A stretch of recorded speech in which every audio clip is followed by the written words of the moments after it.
finish this out. Let's go to that bone broth video. I'm not cool like you. I'm hot. Burning. Fire. And the witch doctors throw some chemicals that they've dug out of the mines their slaves have into the fire, and blue and orange fire from the sulfur goes, and they go, and then you bring your baby up and you throw it on the fire. And am I a beach body? No. Am I Tarzan? No. Am I, some Olympic swimmer? No. Briefly though, ultimate bone broth, ladies and gentlemen, is the strongest, purest bone broth you're going to find. And it's got the chaga mushroom, it's got the bee pollen, it's got the alfalfa, it's got all the things known for bones, ligaments, strength.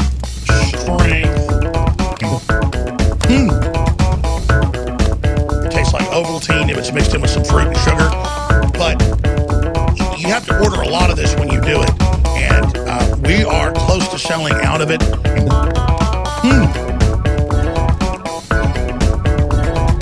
Release the bone broth.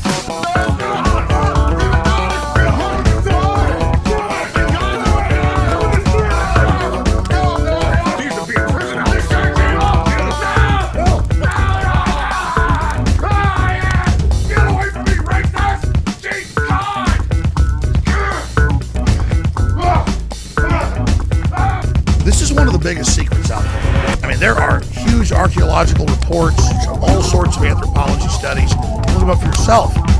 Get your caveman formula today.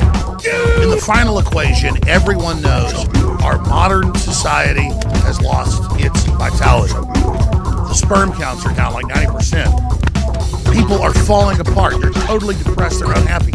What is going on? Every ancient culture was obsessed with what I'm about to reveal to you.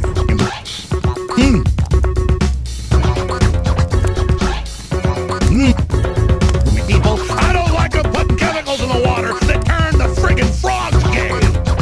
Do you understand that? Serious crap.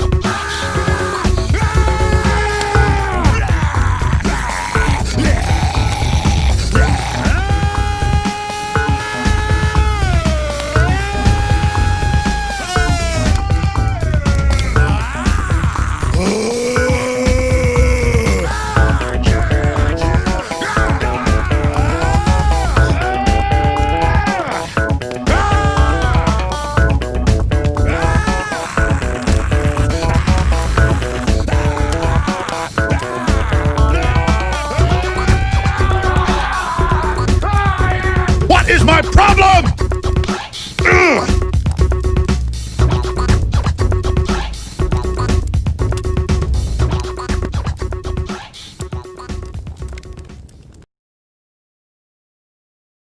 This is not a mask. This is confidence.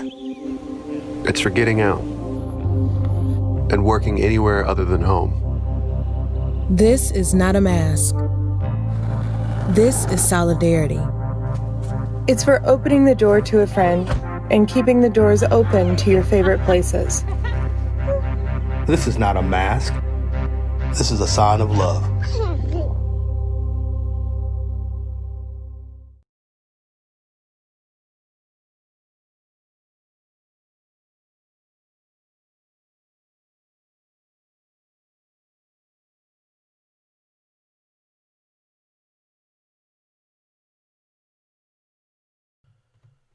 What is happening, good people? Welcome to the Friday Night Bone Broth Show. I hope you... Friday night. Did I just say Friday? My word. It's Saturday, actually. I wasn't able to go live last night, so apologies to those of you who were expecting a show last night. Unfortunately, I wasn't able to go live, but here I am tonight, as promised, doing the Bone Broth here, where we try to have a little bit of fun with what's going on. And, of course, I do spend a significant part of the show interacting directly with the audience.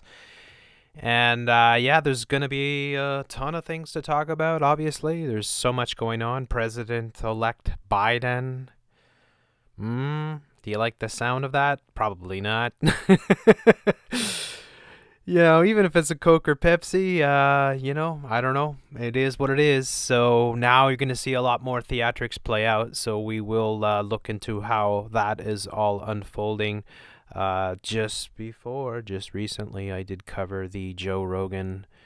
I'll touch on that a little bit more. The Joe Rogan earpiece kind of controversy that's going around right now, which I think is very telling and very important to folks. Of course, the Great Reset happening all around you. We will take a good look into some of the recent developments that are happening.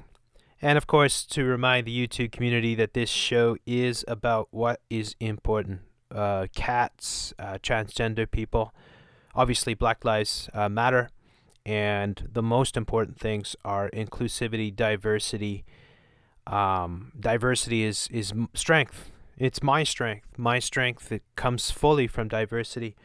I look at dumbbells and, bench press and stuff like that, and I say that's not how to get strength. The way to get strength is to be as diverse as possible. So I try dyeing my body a different color, or every part of my body a different color sort of thing, so that I look like a rainbow unicorn when I walk around outside, so that I can be as diverse as possible, because I understand what is important in 2020, that this great reset, and I have reset my brain, and I know that most people already have cleared out their brains, and that's why people watch shows like Joe Rogan, of course, who is 100% legit and is not a cocksucking shill from the deepest pits of hell, of course. I am here to promote these most important things and talk about what really matters. Of course, cat videos are extremely important. So this is a show about cat videos and discussing cats and kittens and all different things. And my word, I don't know where, when, where, how, everything that's going to go down is going to go down. Obviously, there's been a big purge, so that changes the way that we do things. So I hope that people understand that when we're trying to carry out, trying to at least do the type of work that I do, and to expose what is going on. Quite a bit happening as this year. I mean, there's never been a year like this, right? 2020. It is the I think they look at the decades as being massive sort of methods of engineering social change, and that all the decades, if you were to go back and look at them, they're all very distinct, and you can almost see the clear-cut differences. Like, say, if you were to compare the 90s to the 80s, or the 80s to the 70s or something, like there's just a radical shift every time there's a new decade that comes around, and I can't help but think a lot of that is purposeful, in the sense that the new year of the new decade represents a massive sort of shift, change sort of thing happening. So we've never quite had a decade like this, and what we're facing, of course, is unprecedented in human history, with all the tech and everything else that's going on. So it's quite something that we're all witnessing. And, of course, the big selection is the big controversy, which, again, I very much predicted this exact scenario, and I certainly wasn't alone in predicting that this would be the likely outcome, that you would have this massively sort of contested sort of outcome, and that would lead to so much more chaos and instability and potentially a civil war sort of scenario. And so it's playing out to a T, really. And you're seeing how the whole thing, I mean, it blows me away, because they're gonna come, the Trump administration's gonna come hard and create all kinds of, I mean, there is this massive amount of controversy swirling around. I am not going to get distracted by this. If you want that type of material, there's a guy called Mark Schuldeis. There's another guy called Alex Jones. There's a whole bunch of characters out there that will give you that. Tim Pool, if you like people that wear winter caps in the summertime. If you want the left-right game, Paula Josephine Twatson, right? There are places to go to get the left-right game. Here we do not play the left-right game. So I'm not going to buy into the whole Trump is being robbed and the Democrats have pulled off the heist of the century and this is a massive voting fraud scam. I don't care. It's Coke or Pepsi to me. That's all it is. And birds of the same feather. They're all serving the same masters. And if you haven't figured that out, I don't know what you're doing here, really. You need to go to Mark Scholdice, Paula Josephine Twatson, Alex Bonebroth Jones. You got to go to those channels because they'll get you on the left-right paradigm, keep you there, and tell you that the baby-eating demon rats have manipulated the election. It's all a big selection, folks. This is how it's meant to be played out. This is why they want to divert your energy, because a lot of people are going to be frustrated with the outcome that has been sort of officially announced today, which is Joe Biden, which is what everyone pretty much should have expected over the past couple days, that it would be Joe Biden going forward with the way that the whole thing was playing out. And a lot of people are going to be very sour and very upset about what has happened. And their energy is going to be diverted by the powers that be and into creating more chaos and more instability. So you have to guard yourself against this. Yes, the voting system is a fraud. It has been, and it's been manipulated for ages. It's largely an illusion of choice that you are given. The people that run this New World Order have no intentions whatsoever of having any form of democracy, have any interference with what their plans are. They scoff, they laugh their asses off at that notion. It's all just theater for the sheeple to keep them, occupied slaves of this New World Order sort of thing. So anyway, so we don't play that game here, but we will talk about how it's all playing out, and we'll show you, we'll illustrate this. So I'm going to get into it now. Share my screen here, and remind the good folks again. I always forget to say these things, which is silly because, I survive off my work here. But if you can support the show, if you like the show, this is a show that's given 100% free, but it is supported by my patrons. And so a huge shout out and thanks to all my patrons. I wouldn't be here without their support. If you do like the show, you'll notice there's no ads, there's no nothing. I don't even sell t-shirts or coffee mugs or anything. I don't like to be distracted. I like to just focus on my work. So Patreon is the way to support my work if you can. The link's in the description. I really appreciate that. I will be hosting a Patreon show next week, so that's going to go to my tier of $5 and up patrons who come, and they can come on the show and talk to me directly. It's quite an amazing show, actually. Just amazing people, and I'm very blessed to have such an awesome audience and community built around this channel. So thank you all so much. Let's get into it, though. Where are we here? Let me get rid of the bone broth, and we'll bring up our window capture. Okay, so Alex Jones, I was looking a little bit more into the earpiece scandal, I guess you could say, with Joe Rogan. And I found this one from one of the last time, I believe, that Alex Jones was on.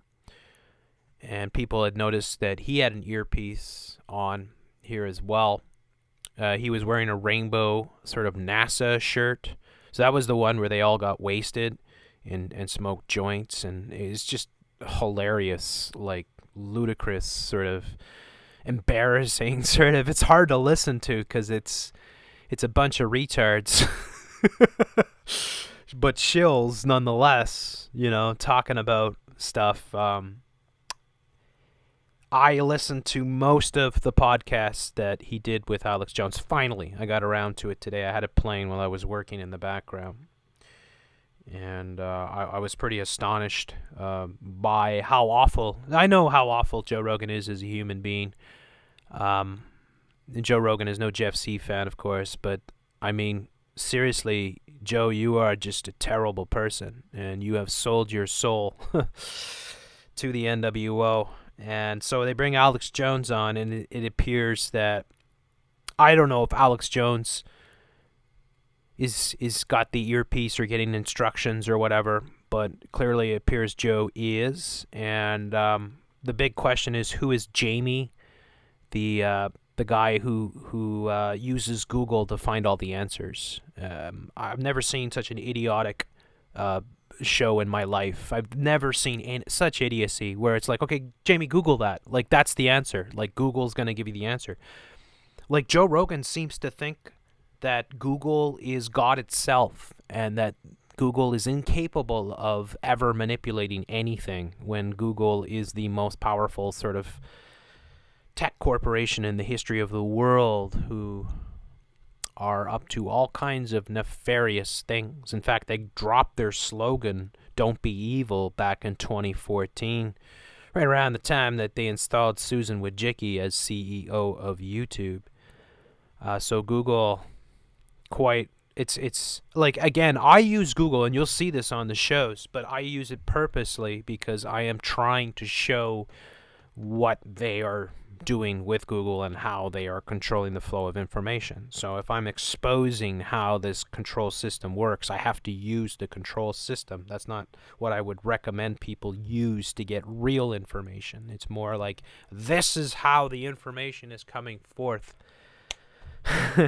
This is how Google is controlling the flow of information, right? So that's what's happening. So I think it's important for people to understand that there's zero chance that anyone would have a major podcast without any sort of interference. It's impossible. They're not going to allow shows like this one to ever see the light of day. In terms of, yes, it's in a dark corner of the internet, and yes, there is a significant amount of people that listen to this show, and I'm very blessed for that. But I mean, how many channels have I lost? How many hundreds of videos have been censored? How long have I been going through this tap dance and, dealing with all the censorship and attacks? I find it ironic that Joe Rogan devoted quite a bit of time to talking about censorship of the big tech corporations and the dangers of it, the irony of it, the irony of somebody who switched to Spotify and got $100 million talking about censorship when he's never once been censored in his life.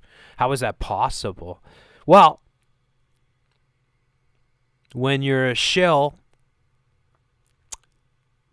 what else can you say? How is it possible? Like, how is it that somebody who has the most popular podcast in the world is concerned about censorship, and yet they've never suffered from any censorship whatsoever? In fact, they are getting more money than pretty much anyone else or everyone else put together, kind of thing. It would seem that way.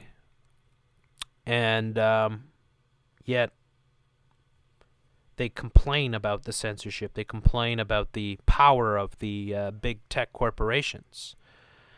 And I really found the show to be extremely awful that I was listening to today, even though there were some good things that they discussed and some important elements. Some of the most distasteful things start with Jamie, the Google searcher. I don't even know what to say. I don't know what I want to do. I just want to do something when I hear these people, and it's like, I'll search Google to find the answers. And somehow that is the arbiter of truth. And I found it interesting when they were discussing the scenarios of the future, how Joe Rogan was trying to excuse the documents and trying to say, oh, well, it's just, that's what they do. They're, this doesn't prove anything. It's, it's not any real proof that there's any sort of manipulation going on, even though they have a document from 10 years ago that predicts everything that's happening right now, right down to the very last detail. And yet that can't be anything other than a coincidence. These are just terrible people. That's all I can say. They are terrible people. They are terrible people because they are, like Joe Rogan, you know this. You're a mass deceiver. I mean, your actions are going to hurt humanity in massive ways. Like, you are a very bad person. Because it's one thing just to do a show and talk about, you know, hunting elk and eating caribou meat, you know, and interviewing people that do that type of activity or do mixed martial arts. But when you start talking about what's going on in the world and you're deceiving millions of people, then you start to enter the realm of pure evil, in my humble opinion, YouTube community. I am not at all a fan of Joe Rogan or his show. I do try to catch episodes now and again, and I am astonished at what a shill Joe Rogan is. And so, yeah, Alex Jones coming on. And one of the interesting things about Alex Jones being on that show, another thing I should point out about that latest episode, is how there was no questioning of the scamdemic. Like, there's no real questioning of it. It's legit. Because Jamie had it. Do you know that? Jamie had the Kobe. You know, the cocksucker that does the Google search for Joe Rogan so that Joe Rogan gets the answers and he can fact check? That guy had the Kobe for like 24 hours. I don't even know what to say about these people. It astonishes me how awful some people are. And I bet that they think that they are decent people deep down inside, or somehow they have fooled themselves into that. Anyways, my word, boy oh boy. I wouldn't want to wrestle Joe Rogan because I know he'd school me, but I would like to box him. The offer is there, Joe. I would tear your head off, I'll tell you that. Anyways, so let's get into some of what's going down here. CDC says people sick with COVID-19 can break quarantine to vote in person. Of course, this came in last week, but just getting into it now, just to show you what an incredible, ridiculous circus bullcrap show they have going on. If you have the COVID, you're not allowed to leave your home. You got to stay there for 2 weeks, right? But if you have to vote, or if you have to go to a BLM rally, well, that's okay then. But if you're conservative, well, yeah. Anyways, it's just silly stuff. Let's move on here. Kamala Harris and Joe Biden, creepy pedo Joe Biden, have been immortalized here. World leaders, look at this painting that they give you here of these two shills. World leaders and celebrities are, you know what, celebrities, if we could, like, I've got something that the celebrities can do. I've got something that they can do. We find the world's biggest pool. We empty out all the water. All right? Maybe Olympic-sized pool or something. We stick in all the celebrities. And then we cover the pool with all the poop that has been put out by humans over the past few years. And we just cover the entire pool with the celebrities in it, and we just leave it like that. And then we can say, thank you, celebrities. Thank you. Because this is what you're worth. This is what your opinions are worth, and this is what you're worth. Anyways, so Joe Biden, world reacts to Joe Biden's projected presidency. Of course, it's going to be taken as positive almost universally. And they've built up the whole narrative. It's the Hegelian dialectic being played out in presidential sort of theater, where they give you the orange-faced ogre, the white supremacist, the misogynist, the racist, you know. And he's just evil. He's awful. And all the celebrities tell you he's evil, he's awful, he's the worst thing ever, he's, this, that, and everything else. And then they bring in the solution. And the solution is Joe Biden and Kamala Harris.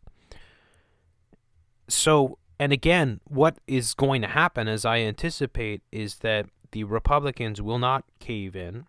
They'll continue to challenge, contest the whole selection, and they will go through the theatrics of the courts, but they will also, as I showed with Alex Jones, they will get their characters, like the beer, barbecue, and freedom guy, to go out and tell you that the criminal Biden family has stolen the election, and just get you to repeat this, and then go out and shout this everywhere, and take to the streets, and then clash with so you're having these clashes happen right now as the Trump supporters. And the same thing played out 4 years ago. Remember the deplorables? Remember the whole theater that played out with Trump's selection then? How they were celebrating, and then the other side was attacking. There was violence, and there was all this crap going on. The women were going out and protesting. People were screaming. Actors. Justine Turdo here, who will be immortalized just here. Anybody out there that has a social media profile with a mask on their face, you know is an enemy of humanity. That's all you know. Father, husband, 23rd Prime Minister of Canada.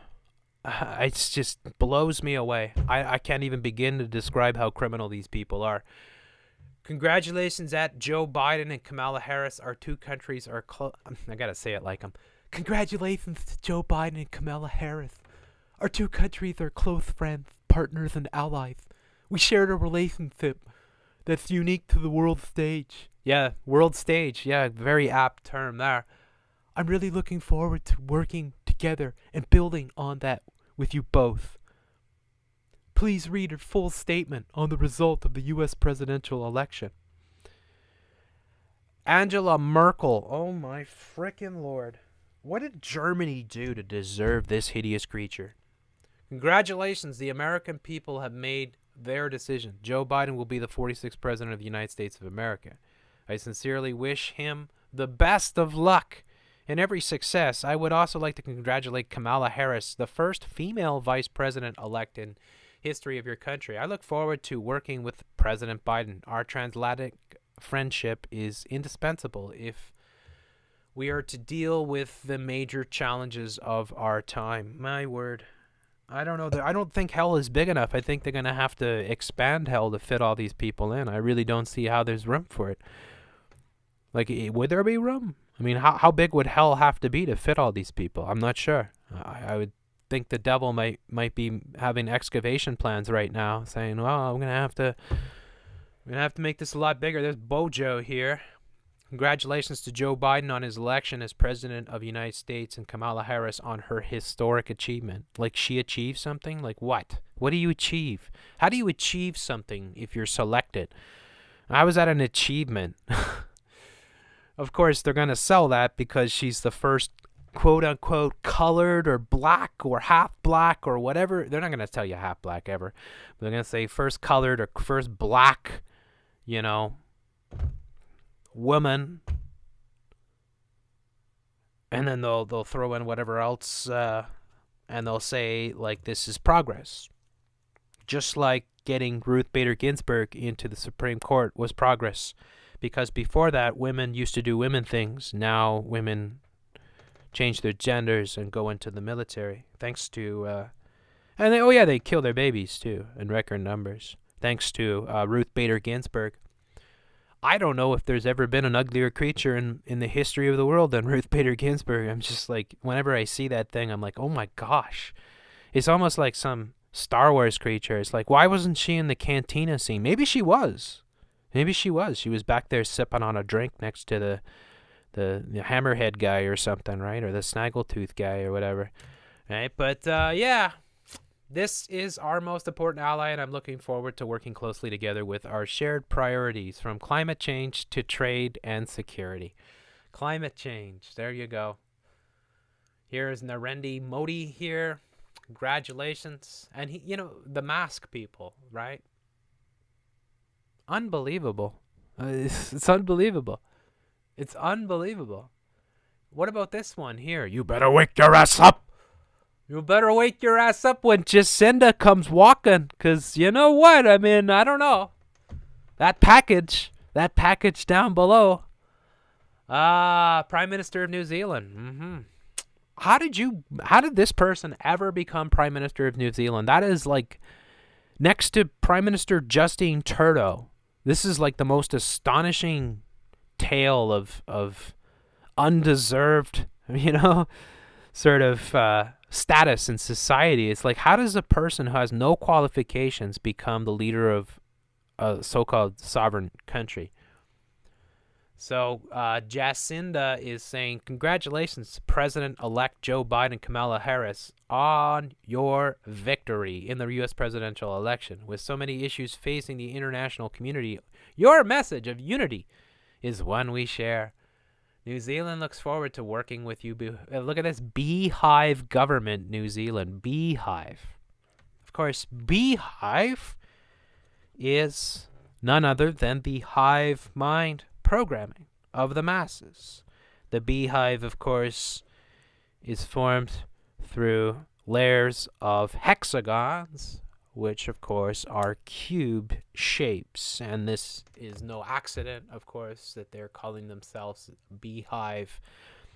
You know what else? They say beehive, but they say obey good.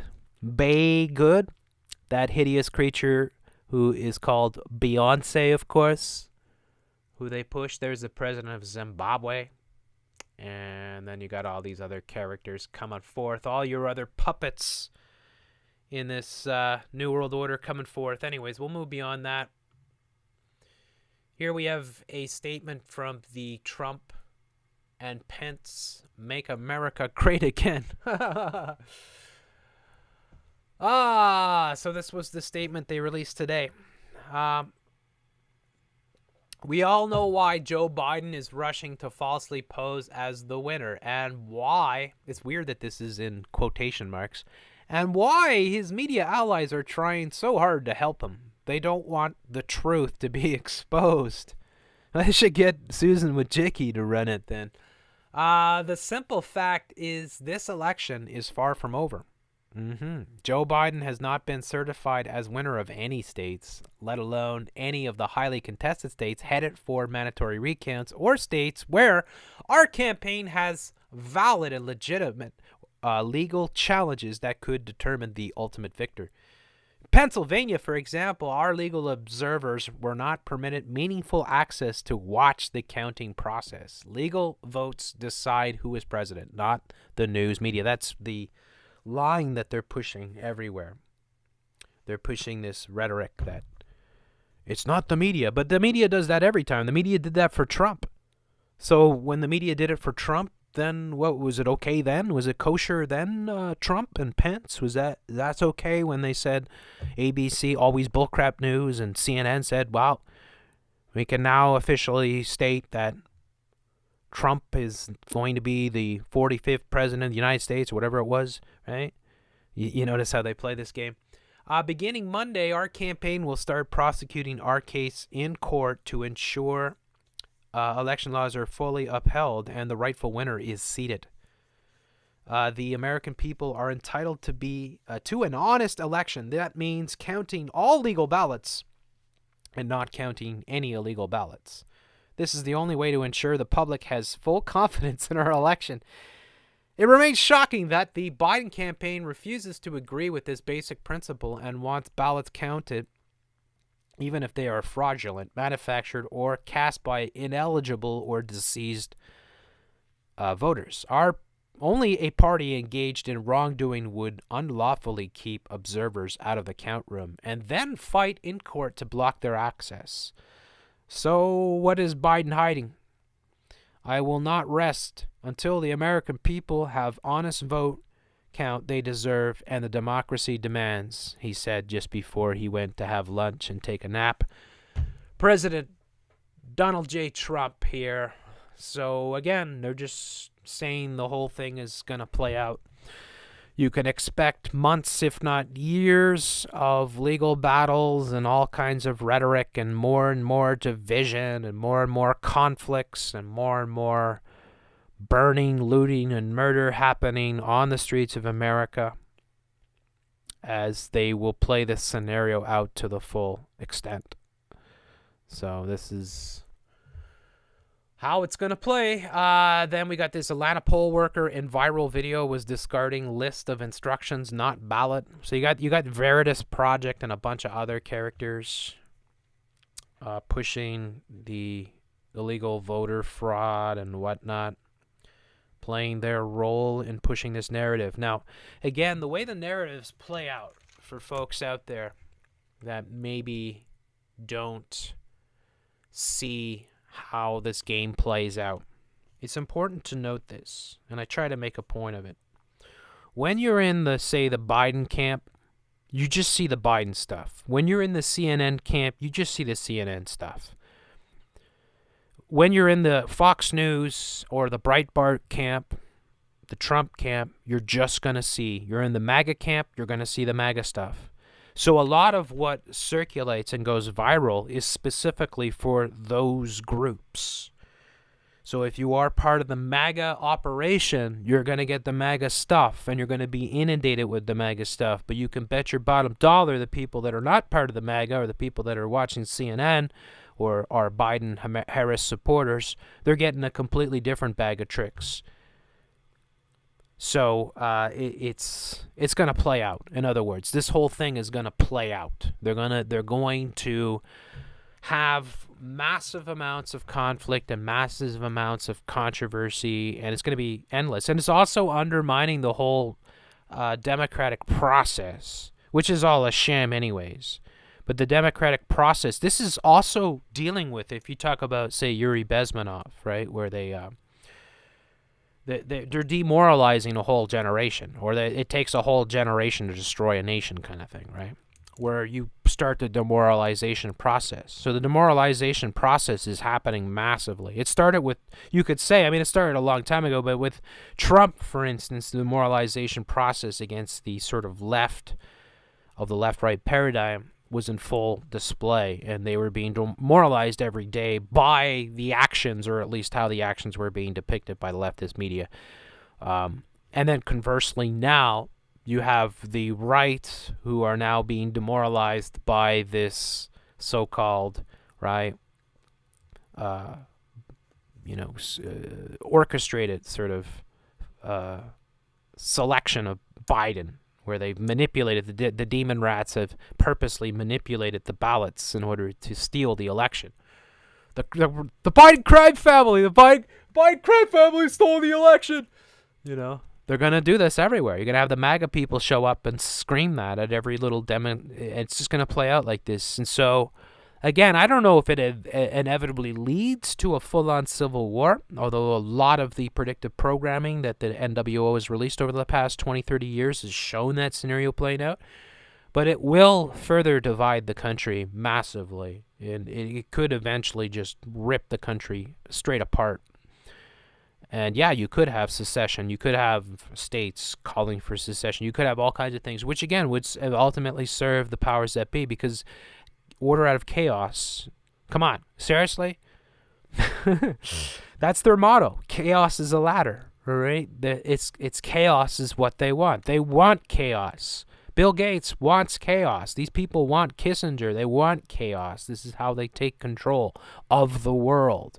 So they're orchestrating this chaos in the United States. They want you to pick a side, and then they want you to hunker down and fight it out, duke it out with the opposite side.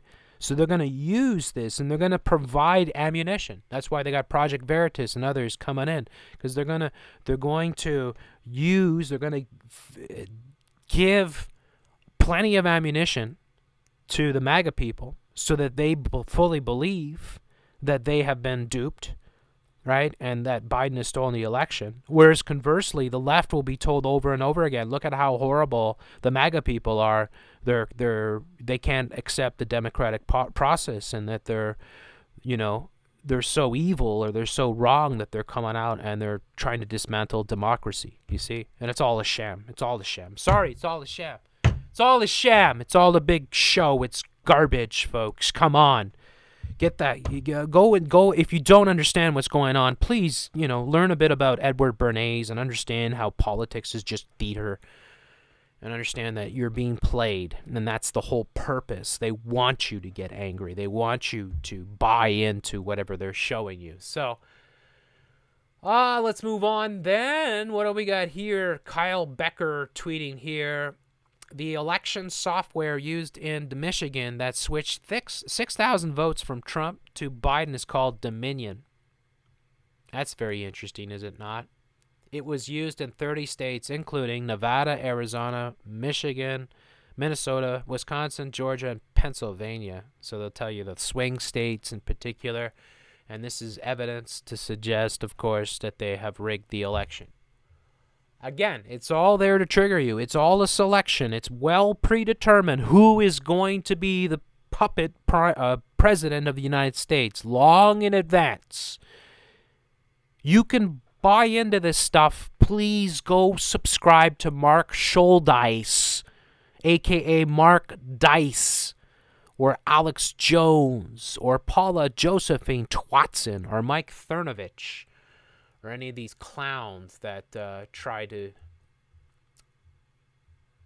program you into their bullcrap. Biden supporters versus Trump supporters. Biden side screaming angrily and calling Trump supporters fascists, while Trump side sings the Star-Spangled Banner. That's just the divide and conquer that's being played out. That's how it works. Order through chaos. Order through chaos. Never, ever forget. If you understand the basic principle of order through chaos, you will see the chaos. The chaos is how they win. Do not feed into their chaos. And you see, dealing with what's happening here on Shitter, which is just lamentable New World Order programming. Joe Biden is projected winner. World leaders, of course, Michael, good old Michael's coming. He's talking about swinging dicks here. Good old Michael Obama congratulates Joe Biden and Kamala Harris, but warns of the hard work ahead. And then you see the human error. Anyways, so let's move on from that.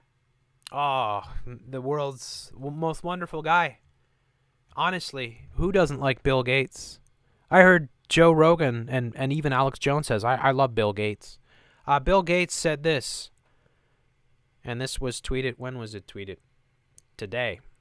So this is from his Twitter. I look forward to working with the new administration and leaders on both sides in Congress on getting the surging pandemic under control, engaging partners around the world on issues like poverty and climate change, and addressing issues of inequality and opportunity at home. I swear to God, I don't know who put this guy in charge of the world, but whoever it is should be drawn and quartered, along with Mr. Gates and his husband, of course. A very handsome person indeed. But yeah, Bill Gates, again, it's the most astonishing thing I've ever seen that this guy is in charge of the world somehow. And here he is popping up. Anyways, we'll move on from that one. Here's a shill for the right side named Candace Owens that works for PragerU. Of course, Candace Owens here. My word. These people. Gathering to go to church, not okay. Gathering to punch a pillowed effigy of Trump, okay. COVID-19, the greatest political scam in the history of the world. I agree with her on that, but it's not merely a political scam. It's the greatest scamdemic ever. But this is the game that they play on the right side. And they'll show you this stuff, and they'll say, see, you're not allowed to do this stuff. Or if you do it, they say, oh, you're helping spread the super spreader events or whatever. But when the demon rats do it, it's all championed and cheered. And there you go. Look at the hypocrisy. So about 1K people milled about Philadelphia City Hall this afternoon. And shout out to Phoenix Cat. Thank you for the link. I appreciate it. Centered around a cone-shaped pillow-like item bearing Trump's face. People ritualistically kicked, slammed, and punched it to much applause. It's disturbing because symbolic violence leads to actual violence. Oh yeah, and like the Trump supporters don't go around kicking around, effigies of Biden and whoever else. I mean, that's just silly. Anyways, I mean, anybody should care. But we'll just listen in here for a second. Oh my God, it's going to lead to real violence, folks. You look at the size of some of these people, and it reflects their sort of mentality, because your body shape does reflect your shape of your mind, sort of thing. You could see the incredible sickness. Imagine how sick. I mean, it's one thing to be falling for the fake right paradigm, but to fall for the fake left paradigm, my word, you really have to be mentally ill. Anyways.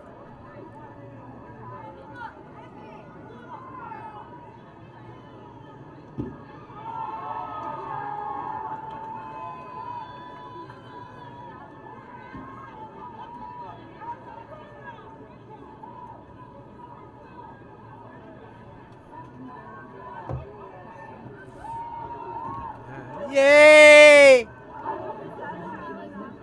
Does that make you feel good?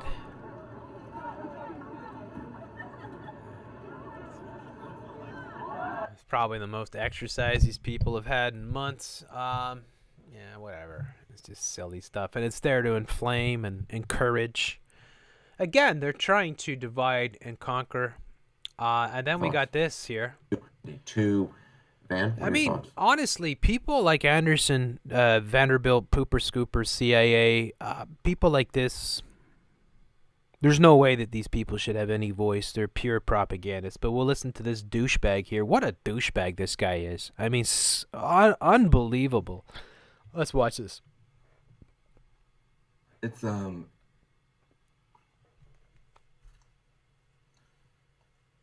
it's easier to be a parent this morning. It's easier to be a dad. It's easier to tell your kids. Oh my character God. matters. It matters. Telling the truth matters. Being a good person matters. And it's easier for a whole lot of people. If you're Muslim in this country, you don't have to worry if the president doesn't want you here.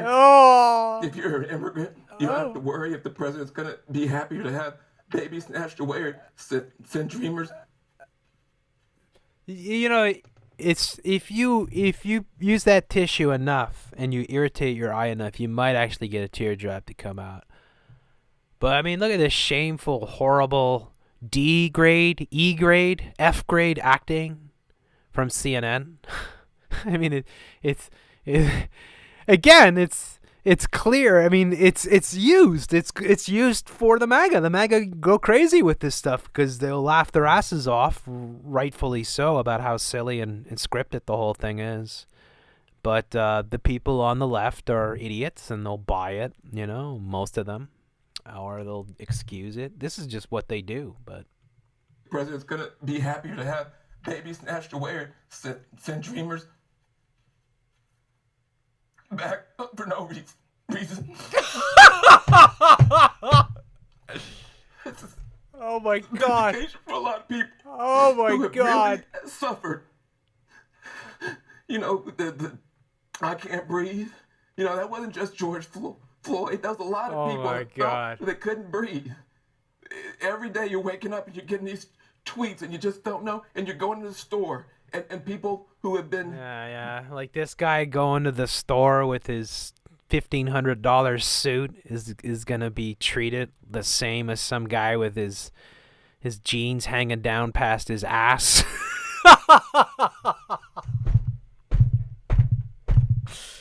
Oh yeah, cry me an ocean, you turd. Wow. Afraid to show their racism, are getting nastier and nastier to you, and you're worried about your kids, and you're worried about your sister. And can she just go to Walmart and get back into the car without somebody saying something to her? Oh, and can you go to Walmart, get back in your car without somebody? Welcome to Walmart. Then somebody said something to me. Excuse me, ma'am, you forgot to take this out of your cart. I mean, shut the F up, you disgusting turd. I mean, as if you've ever suffered from anything. I mean, you're on frickin' CNN. Get the frig out of here. It's like when you hear the mayor of Atlanta talk about racism, and it's like, you're the mayor. Shut the F up, right? Or a congressman. Oh, racism. You know, it's like, no, you made it to the highest position in government. You've got no right. You let somebody else come forward and say it. Don't you say it, because you're full of crap. So much of your life energy just trying to hold it together. And this is a big deal for us just to be able to get some peace and have a chance for a reset. And the character of the country. Have a chance for a reset. The Great Reset, of course. Have a chance for a reset. And the character of the country matters. And being a good man matters. I just want my sons to look at this. Look at this. It's easy to do it the cheap way and get away with stuff. But it comes back around. It comes back around. And it's a good day for this country. I'm sorry for the people who lost.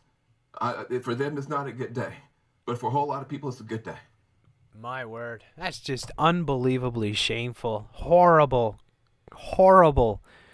shillery and terrible acting from CNN. I don't know the name of this guy, but what a douchebag. Seriously. My word, these people, honestly, I mean, it's like, look, this CNN is just basically a propaganda arm of the Pentagon. It's just full-on propaganda. That's all it is. It's full-on New World Order propaganda. And these people are shameful shills. I hope they go down in history as the biggest frauds. And I mean, just the media itself. I mean, what a clown show. That's what we hope. I mean, I hope one day we look back 20, 30 years from now and the entire corporate media is in ruins. And all of these awful people that took part in this type of propaganda are rightfully exposed, and they don't have a rock to hide under. That's what I hope to see in the future. Anyways, pretty hilarious stuff. Let's move on here. Here is, what is this? Independent Women's Voice here. Oh, my word. We expand. Okay, here. It's not only that at real Donald Trump has to lose, his enablers have to lose. We have to collectively burn down the Republican Party. We have to level them, because these survivors, they will do it again. Jennifer Rubin here. That has a news outlet, an entertainment organization that has a news outlet would hire these people. I also want to echo something that my friend EJ said. It's not only that Trump has to lose, but that all his enablers have to lose. We have to collectively, in essence, burn down the Republican Party. We have to level them, because if there are survivors, if there are people who weather this storm, they will do it again. They will take. Isn't that interesting? They got breaking hate here. And they've got, like, white supremacy tonight at 9 p.m. Tonight. Reminds me of Lawrence O'Donnell. Honestly, I look at somebody like Lawrence O'Donnell and I'm like, I don't even know how you get out of bed in the morning. I don't know how you ever look in a mirror. Because if you look in the mirror, you will see what a disgusting shill puke you actually are. There's no way that you can't see it. These people are just subhuman. That is all I can say. And this is the propaganda that they're pushing everywhere. Your tell-lie vision that wants you to believe that white supremacy is the greatest threat to America, so that you turn against your own kind or turn against your own people. See, the reality is, and I say this all the time, the more that we identify by our colors, the more they control us. If we stop identifying as white and black and Hispanic or whatever, and we start identifying as citizens or as real people, then we take away that power from them. But they want us to identify with our colors, especially black people. And they use it as a weapon. And they want you to identify with your black pride. And they want you to hate. And they use their media endlessly to tell you that your people have been suffering forever from white supremacy. And white supremacy is the greatest threat. This is all part of their control system. They push cultural Marxism incessantly at every single level. And they constantly try to fear you, control you through fear, using the specter of white supremacy groups, which are basically made for television. From all of my experience and so much, I always tell people, where are the white supremacist groups? Where are they? Where are the real ones? Not the ones that are fake, not the FBI ones that are set up, not the ones that are made, to go after Gretchen Whitmer, right, that are staffed by FBI members and whatnot. I'm talking about real, true blue white supremacists. Where the F are these people? Because if you're going to try to tell us that it's no longer the Arabs or the Muslims who are the real threat to America, and now it's actually white people, then give us proof. Of course, your proof comes from your mind control. It comes from your Netflix. It comes from the guys that make Game of Thrones. It comes from your controllers, the people you're not allowed to talk about, and the people that run the media. So this divide and conquer that is happening on every level it's unbelievable. It's never been worse than what we're seeing now. And it's going to get worse by all indications. Anyways, play a little bit more here. Take this as confirmation that, hey, it just pays to ride the waves. Look at me, I've made it through. And so up and down the ticket, federal, state, local offices, the country has to repudiate this. This has become a dysfunctional anti-government party. That is not what the country wants and what it needs. And the proof entertainment organization that has a news outlet would hire these people. I also want to echo something that my friend EJ said. It's not only that Trump has to lose, but that all his enablers have to lose. We have to collectively, in essence, burn down the Republican Party. Burn down the Republican Party. And then we got this here. This is big. The software used to tabulate the votes in one county sent at least 6,000 Trump votes to Biden. 47 countries use this software. Probably the same one that we mentioned before, the Dominion. And this is the game that's going to play. Again, remember, the MAGA people see this, and the MAGA people are incensed by it and politicized and brought into action, and the demon rat people, the leftist people, don't see any of this crap, or if they see it, it's totally debunked, just like you see on the side with Trump or on Twitter, where they're saying, oh no, it wasn't real ballots that they were throwing out, it was something else, Against if all this wasn't enough, in Antrim County, ballots were counted for Democrats that were meant for Republicans, causing a 6,000 vote swing against our candidates. The county clerk came forward and said tabulating software glitched and caused a miscalculation of the votes. Since then, we have now discovered that 47 counties use this same software in the same capacity. Antrim County had to hand count all of the ballots, and these counties that use this software need to closely examine their results for similar discrepancies. The people of Michigan deserve a transparent and open process. So again, with this narrative that's coming forth too, right?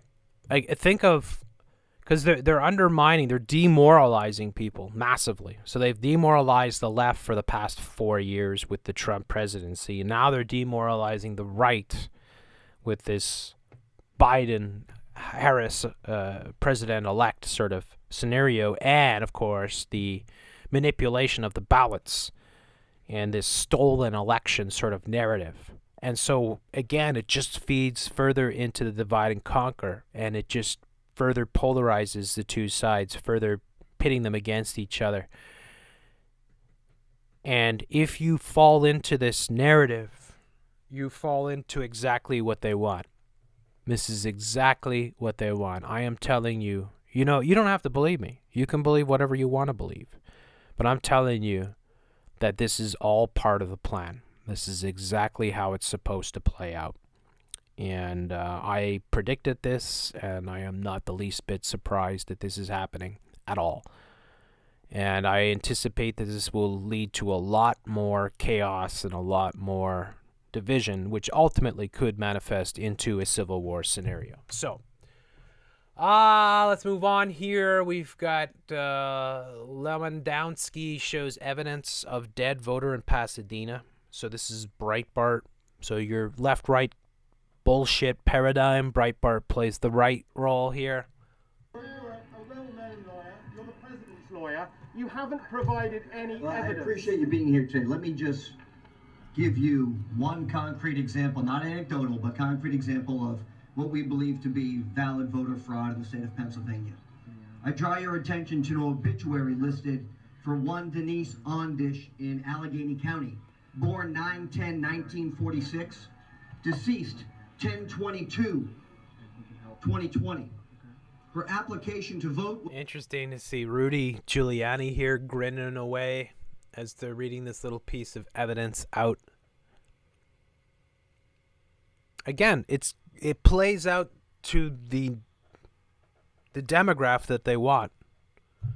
So as much of this as you might see if you're following the whole right spectrum, or especially if you're emotionally invested into it, it ain't gonna make a difference. This is all part of their divide and conquer scheme. Was received on 10/23, the day after she died.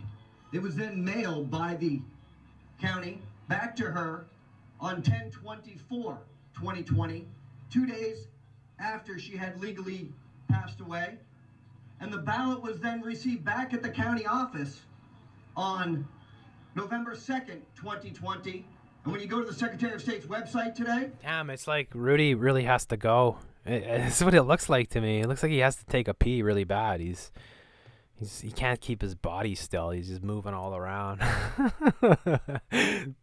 It says that she voted in this election, effective November 2nd, 2020, a full 9 days after Miss Ondish of Allegheny County passed away. This is not, excuse me, this is not empirical, this is not anecdotal. This is hard evidence, and if you do your jobs from the media, I'm sure you'll find additional examples, and this will be one of many that we will be filing with the court. Well, here we go. And then we got here, Sainsbury West Midlands. Where's your face mask here? So this is people being assaulted by the government in the UK here. Good afternoon. What's the problem? I don't have a problem. Why have you got a face mask? I have a medical condition that I don't need to wear one. You've got a medical condition. No. No. I don't have. You don't have the right to ask me. Then you need to leave the Are you store. going to arrest me if I don't? What, you won't arrest me? So it's not an arrestable offence. It is an arrestable offence. Really? Yes.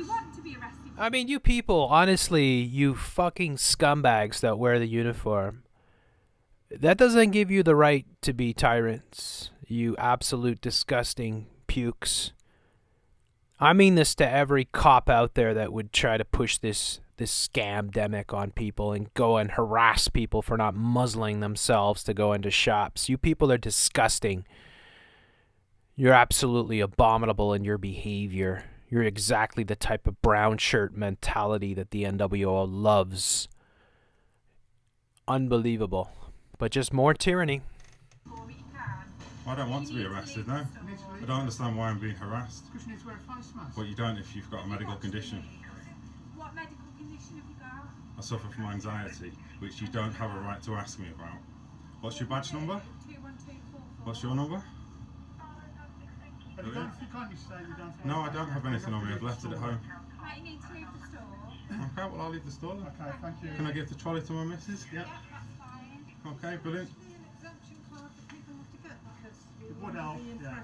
It would help, but is there one that's necessary? You're arguing with you. You don't have to argue, just ask the question. I've told you, I'll leave the store, giving her the thing. Do you want to answer her question, though? But on our way out of the store, could you tell me, is there a card that I need to get, or that I need to get? So I'm not required to have a card. So why am I being asked to leave the store? Because you're breaking the law. I'm not breaking the law. Yes, you are. Arrest me then. Mate, leave the store now. I'm leaving the store. Leave the store. I'm leaving the store. I'm following this guy. Yeah, unbelievable once again, and this is what we've been seeing all along. And the same thing happens here. Here is, somebody sent me this on Twitter here, the HM government here now have the rights over your body with the Coronavirus 2020 Act. We talked about the Coronavirus 2020 Act, of course. Schedule 21 Part 2 says you can be forcibly removed from any place, including your home, if the police health officer suspects you of being ill. Further states that you could be taken, tested, and medically treated against your will. Section 18 also allows them to detain your children. And although they are not allowed to treat them without your consent, they will very alarmingly be able to force your consent by threatening to test and quarantine you. Shouldn't your family's health be your personal choice? Nah. No. Sorry, not according to Bojo and Co. No, this is pure tyranny. And it goes to show you there is no point in us having rights if they can wave them away. It's unbelievable. I've been saying this all along. There's no point. You don't have rights if they can do this. They don't exist. So you don't have rights. You don't have a Bill of Rights. You don't have constitutional rights if they can do this. If they can do this, your Constitution's worth squat. And since they are doing this, well, then that tells you don't really have any rights, because they could just whip up any excuse. There's terrorism. There's a bomb that went off. Mount Krakatoa's erupting. We've got another virus. Sorry. I'm sorry. You had rights, but now you don't anymore. I'm sorry. You don't have any rights anymore. Sorry. No. Sorry. Here we are. We're the brown shirts. We're coming in. Anyways, let's move on there. And then we got this one here. CNN with the Pornhub. Now, this has been flagged. I think it's Press that put this. Press Reset Earth. Shout out to Press. Hope you're doing well, buddy. He put this up. Apparently, this has been debunked. We'll take a look at it. Is there any sound? Doesn't appear there's any sound. The Pornhub thing.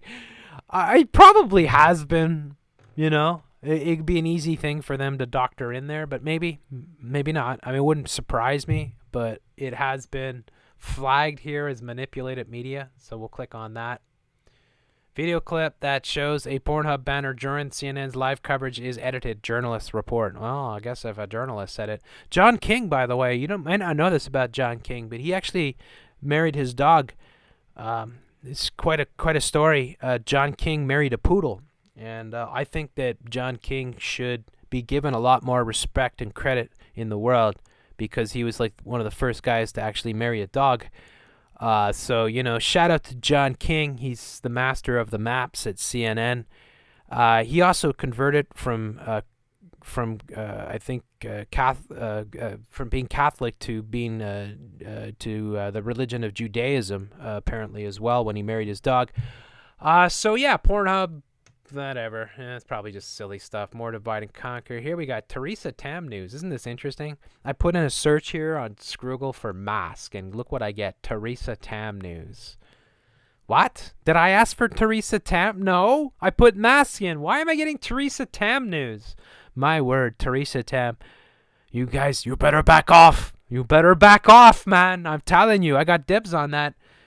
3-layer mask. Now they're, of course, here in Rainbow Unicorn Land, they're saying no longer can you just put a diaper on your face. You have to have the certified 3-layer mask. So they're going to start now enforcing that. And then they'll say the goggles and the face shield, and then they'll say gloves, and they'll just incrementally tighten the screws on their control system.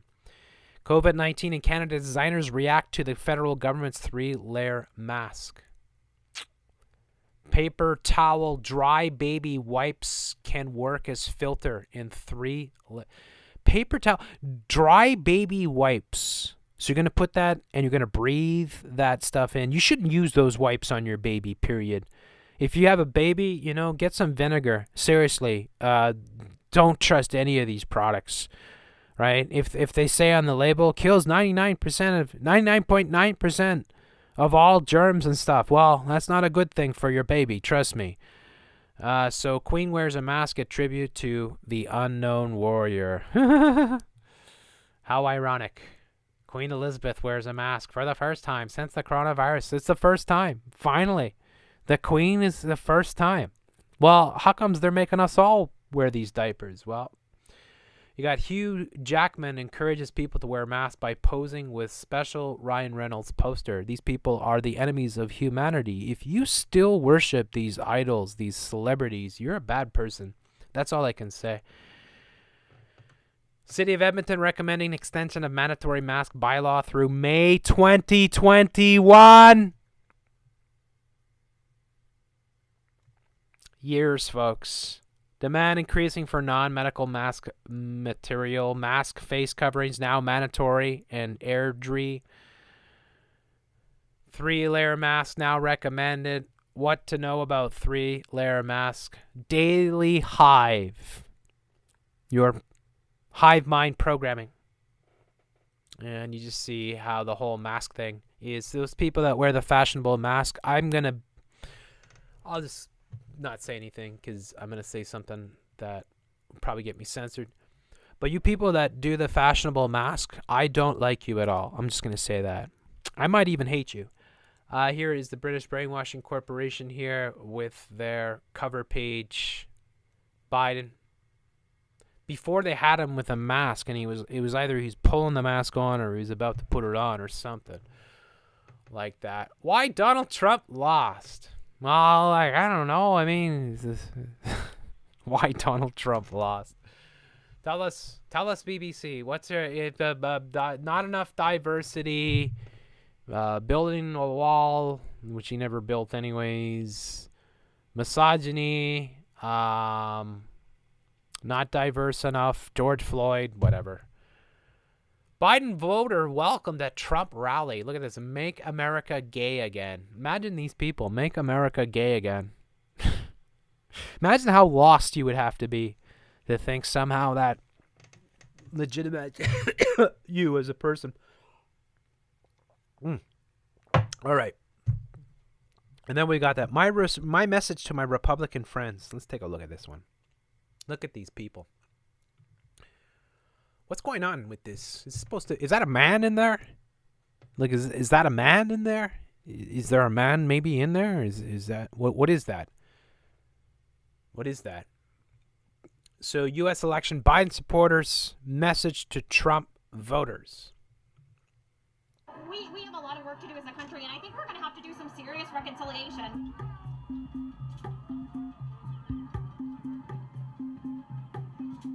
I would say to my Republican friends that it's not the extremists in any party that is going to rule the legislation of this country. It's all about compromise. Biden is about compromise. If I had any Trump-supporting relatives, I'd say, give us a chance. Let's see what we can do together. If you voted for Trump, sorry about it. It's time for this country. Like, what would you listen to this person about? Like, what on earth would drive anyone to go up to this person and say, I want to hear your opinion on something? Like, just ask yourself that. Like, how on earth would this person be somebody that you would go to get an opinion on anything at all? I don't know. I'm being diplomatic, of course. Anyways, let's move on from that. This was the call here. Oh my word, you guys see this one yet? We did it. We did it. We did it, Joe. You're gonna be the next president.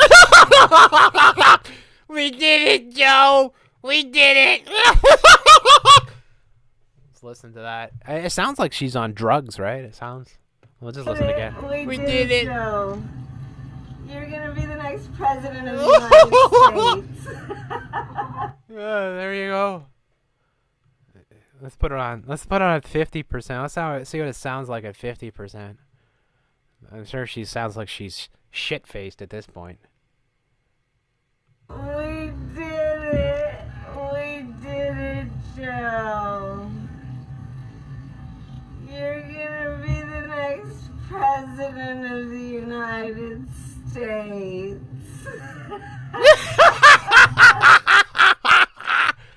And what's going on? Where is she? It's like what's going on here? It's like you got a security detail. She's on a field somewhere. I don't know what's going on here. You know, such theatrics, of course. Anyways, I better put that back to normal speed because the next video I play will sound like the person's completely wasted. Kamala Harris makes history as vice president-elect. Of course. Change. Kamala Harris making history.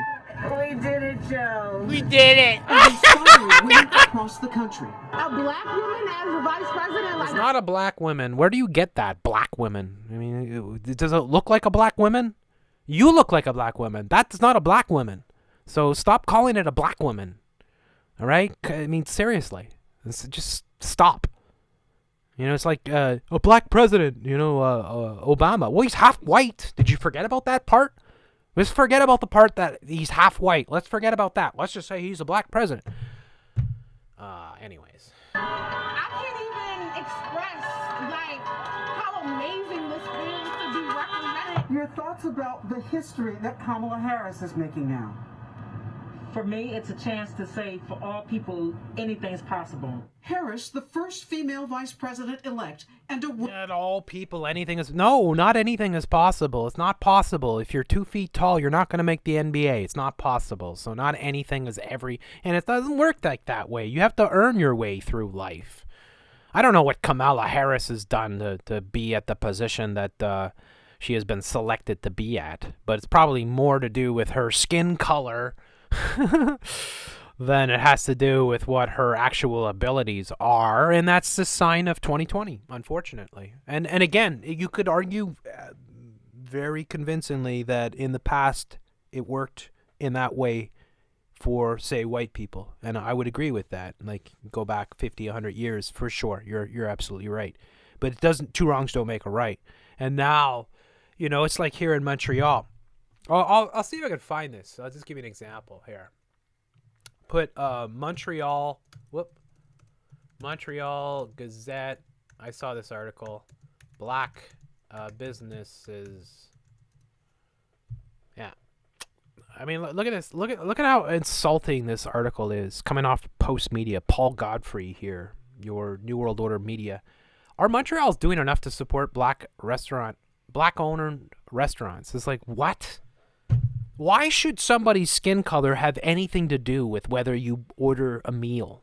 Unless, of course, you want a Caribbean food, or you want African food, or you want, Chinese food or something like that. But why on earth would you post this type of crap when all the restaurants are struggling? Many of them are closing down. They're saying the entire restaurant industry is on the verge of collapsing. Thousands of restaurants have already been shut and have closed down for good. And then they have the gall to put out this stuff. And it's like, well, wait a second. What about the Chinese? Right? What about the Korean restaurants? What about the, Italian restaurants? What about the Russian restaurants? What about, all the other, what about the French-Canadian restaurants? The French people that are the majority of the population here? What about their restaurants? Are we doing enough to support them? No, this is your New World Order propaganda. Horrible. Disgusting. And again, it's not, of course, I care about all businesses. And I honestly, I would never, ever think, oh, well, that business is owned by a black person. I'm not going to buy from them. I mean, it's so ridiculous.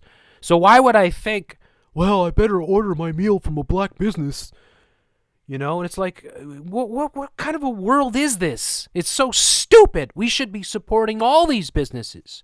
We should just be saying, are Montrealers doing enough to support the restaurant industry? Should be the article, you disgusting vomit. New World Order garbage publication, Post Media. Absolutely disgusting. And quite frankly, racist. Because it's racist against everyone else. It's saying, well, we got to support these people, but nobody else. It's just unbelievable. It's like, screw you. Screw you. All right? You're don't piss down our back and tell us it's raining type of crap. Anyways. So then we get to this here. So we got the whole Kamala Harris is making history and all these people. It's amazing for our country, again, not only to have a woman, but to have a minority in the office to help get our country back on track. She is the first woman of color vice president. She literally is going to change the future of our country. Harris is the daughter of immigrants. Her father from Jamaica. Right? Mecca, her mother from India. You see, they're not calling her an Indian woman. Huh? Huh? What's going on? She's not being called Indian. She's being called black. Of course. Because you can twist it. But you can also twist and, for the Indian people, put this out. Oh, look, at the Vice President of the United States is half Indian. Right? Or is Indian. They'll just say it's Indian for the Indian people. And the Indian people will go, wow, that's awesome. Right? Isn't this amazing? Look, I'm glad, in a way. Like, I have no problem whatsoever with women. Well, I know some people would say, you know, women are not fit to be leaders, say, and they because they appeal to emotion and things like that. I don't agree with that. I think women can do just as bad of a job as men at any day leading our countries or being the puppets of our countries. I am glad to see that colored people reach the highest positions in government and corporations and all that, because then we can say it's not about those things and anybody can rise. So I'm glad about that, right? But to be clear, it should be the best person for the job, period. I mean, that's the way the world should work. It should be a meritocracy. And that if we have a meritocracy, which again is kind of fits into the free enterprise capitalistic sort of idealism, right? Where the best rise, where the hardest working people, where the smartest people, the most innovative people are the ones that rise, regardless of what your skin color is, regardless of what your religion is or whatever, right? But that's not the narrative that the NWO is playing. The narrative of the NWO is diversity, inclusion, you know, women's rights and all this crap. So it's all a manipulation, and it's, again, like, I understand that for a lot of people that's going to be seen as a positive thing, and I understand where they're coming from. I understand it. But, unfortunately, they're not dealing with reality in the sense that they don't understand who's orchestrating the whole show and what their real objectives are. So many people that would buy into this notion that Kamala Harris is some sort of savior, saint, who, you know, has accomplished extraordinary things, doesn't understand that this is merely a puppet who has been positioned in order to give those false narratives and to push the agendas of the NWO. Anyway, so let's look into a little bit more with Kamala Harris here. That was her speech. Interesting that she's dressed. Now, very interesting, very telltale, all right? As somebody who, you know, specializes in media manipulation, I'll make a few observations here. I'm not going to play her speech because I don't want to hear it, but look at what she's wearing. What would you describe that as? Well, you ever seen David Byrne? So we'll say talking heads and suit, right? That's what I think of instantly when I see it. Is from the Talking Heads. They had a big hit, I think in the 80s or whatever, and he's wearing the big suit in the video, and this became kind of an iconic look for David Byrne. But that's exactly what it reminds me of, right? Where is it here? That she's got this oversized suit. Now, it's a suit, which is a male symbol, of course. And you better wake your ass up. I don't know. With this person, you know, maybe you have to wake your ass. I'm sure people are already putting transvestigations out on this person. That's all part of operations anyways. So, you know, there's an Adam's apple, it looks like there. Oh, maybe not. I don't know. Anyways, that's whatever. But, you know, you see it's the whole Baphomet style of you know, the future humans, the blending, the blurring of the lines. They're doing it full on. So Kamala Harris, you know, has the long hair of a woman, but she's wearing a suit, right? She's got a suit on, and what has she got? She's got some kind of, you know, different style of tie here to go with it. But it's a white suit, and it's a suit that you could say is, you know, somewhat of a dress and a suit, but it definitely is the androgynous sort of programming that they're using to shape the future of humanity, that this normalization of this transgender type of human, this transhumanist sort of future as they move forward. So that's no accident.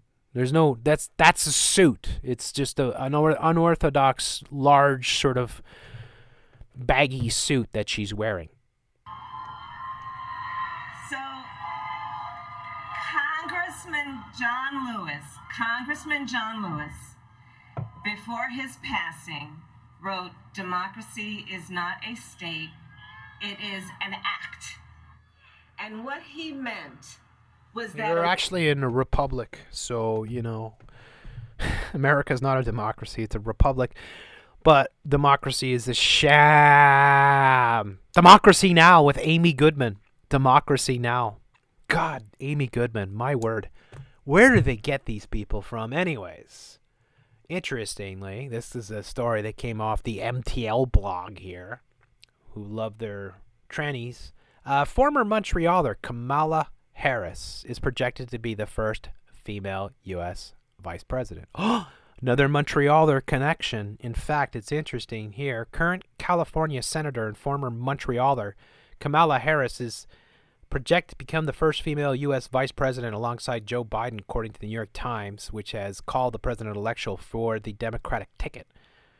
Donald Trump has already made it clear he's going to contest the election results. However, more ballots remain to be counted. Harris spent many of her formative years in Montreal, relocating from California after her mother, Dr. Shyamala, I don't know. Harris got the position at... Whoop. I didn't mean to click there. So her mother got the position at the Jewish General Hospital and McGill University. So why is this interesting? Well, the Jewish General Hospital in Montreal is where the whole Kobe thing is playing out. Not sure what that means. But, yeah, interesting. And then you've got this thing here. Montreal remembers a young Kamala Harris. Not many people can say, I lived with the Vice President of the United States, and she fought for my rights and my humanity, my dignity, and, you know, I may not be the person I am today had she not helped that pathway back then. This is how Wanda Kagan stays connected to her high school best friend, the first female, Black, and South Asian Vice President, Kamala Harris, by text or by watching her on the big screen. It was a very disciplined and studious environment. So you say to yourself, people that have those kind of, you know, roots and background, they're bound to be successful, but nobody expects the success to this level. Harris I moved. guess there's not so much racism after all. Just amazing, right? Just astonishing here. Montreal during her high school years and was transferred to Westmount High School in 1978 for grade 9, 10, and 11. Interesting. Westmount High School. If you don't know, Westmount is the richest district in all of Canada, pretty much. Yeah. So Westmount in Montreal is where all the richest people, especially Anglophones, live. And they live up on the mountain in massive, mansions and whatnot, right? It's a very, very beautiful area.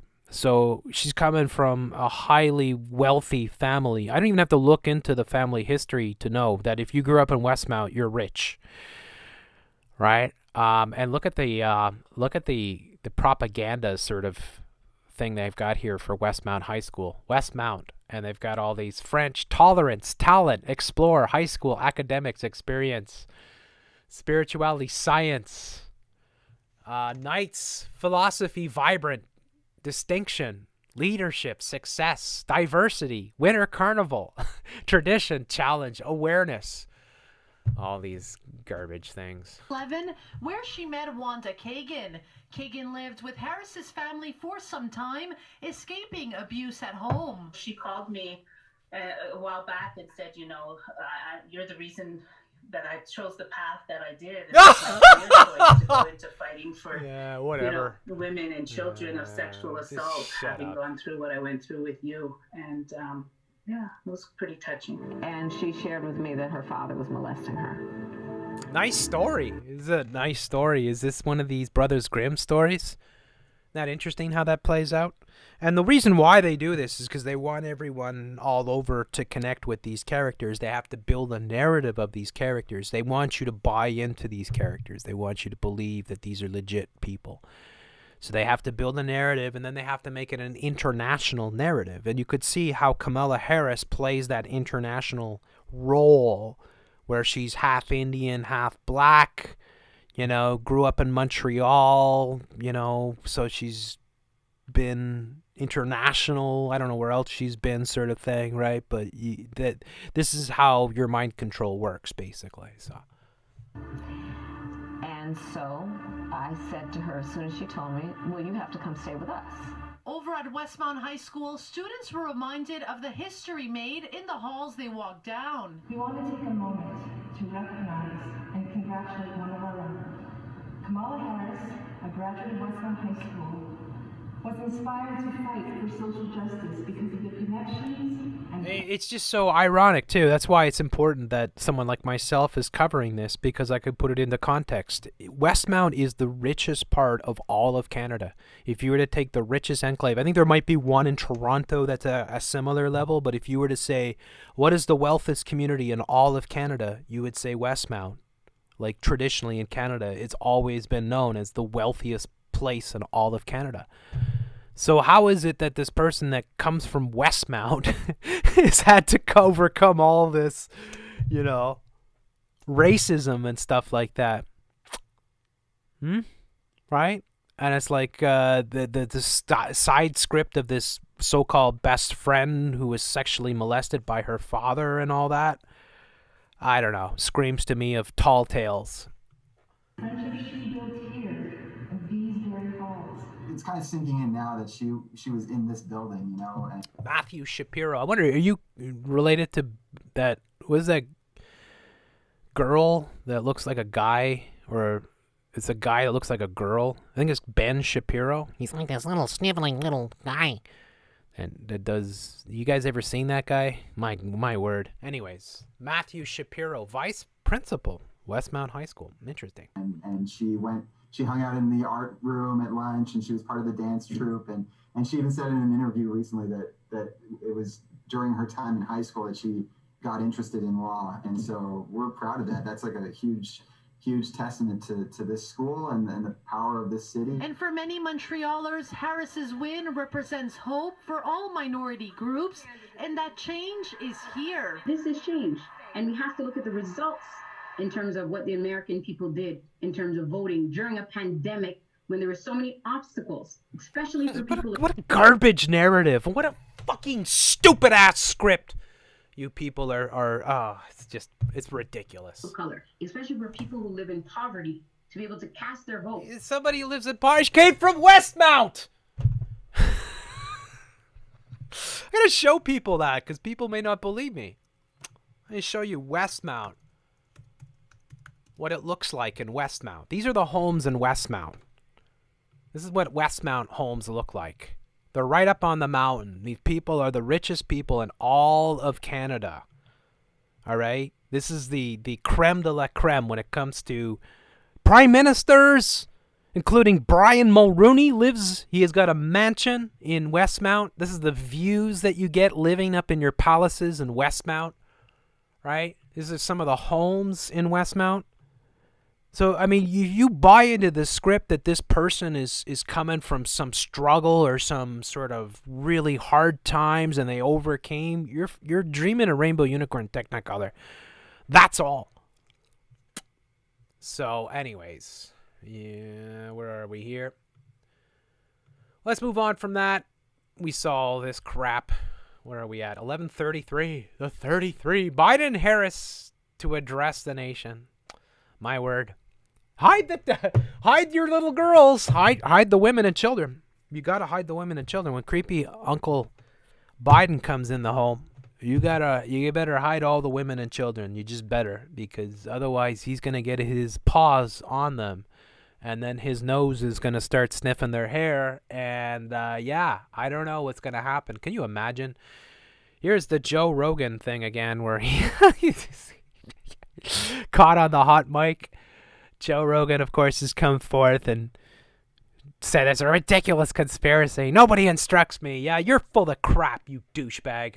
Anyways, we saw that. We covered that already. Montrealers march to support Black Lives Matter. You know, I love the way they paint this. It's just unbelievable. That's a complicated one, or quite an easy one, really. I think that, first of all, police should not be involved whatsoever with things that they are not trained or equipped to deal with, which means mental health, social issues. Police should not be involved with anything that they're not equipped to. Well, gun violence and shootings and gang violence, I guess. Oh no, but somebody had a mental thing. You needed to talk to that person that was shooting all those people. And distress calls. If you look at the crime rate in Montreal, it's very low. We don't have a lot of violent crime or crime per se. So I think that we don't need cops that are heavily armed in the city. This is not, some cities. Well, maybe did it ever occur to you, Sue Montgomery, that maybe the police being armed is a deterrent, and maybe that helps keep the crime low? Nah, of course not. Secondly, we'd like to see a first defunding of the police to be able to allocate funding to these social... Who are these people that are pushing for all of this relocation of funding? I mean, where is it going to end up? Because, the money isn't going to stop going to the government. The government's always going to get more money. So it's just a matter of where they allocate that money. And where will that money go to? Black businesses, perhaps? I don't know. Counselors and stuff like that. I'm not saying that there aren't things that we couldn't do better, but, I mean, this is the Great Reset. So these shills, like this character here, who's probably got an acting career or something going for her, are singing the tune that they want you to hear, and that's that everything needs to change. And it's like, I don't know if anybody should be listening to you ever. That's all I should say. And health services that are required within communities of color and indigenous communities, and eventually abolition of police. I don't see that happening in our society. I mean, you're still going to need police. Look at when we have conjugal violence situations. Shut up, you old bag. All right. So what else have we got here? Joe Biden reveals DNC voter fraud. Did it for our the President Obama's administration before this. We have put together, I think, the most extensive and inclusive voter fraud organization in the history of American politics. We have put together, I think, the most extensive and inclusive voter fraud organization in the history of... Well, at least it's inclusive. What else have we got here? Anything else I got to show you before we get to the bone broth? How about this virtual Remembrance Day? Good Lord. Remembrance Day. Get a poppy, everyone. Let's remember the bankster wars.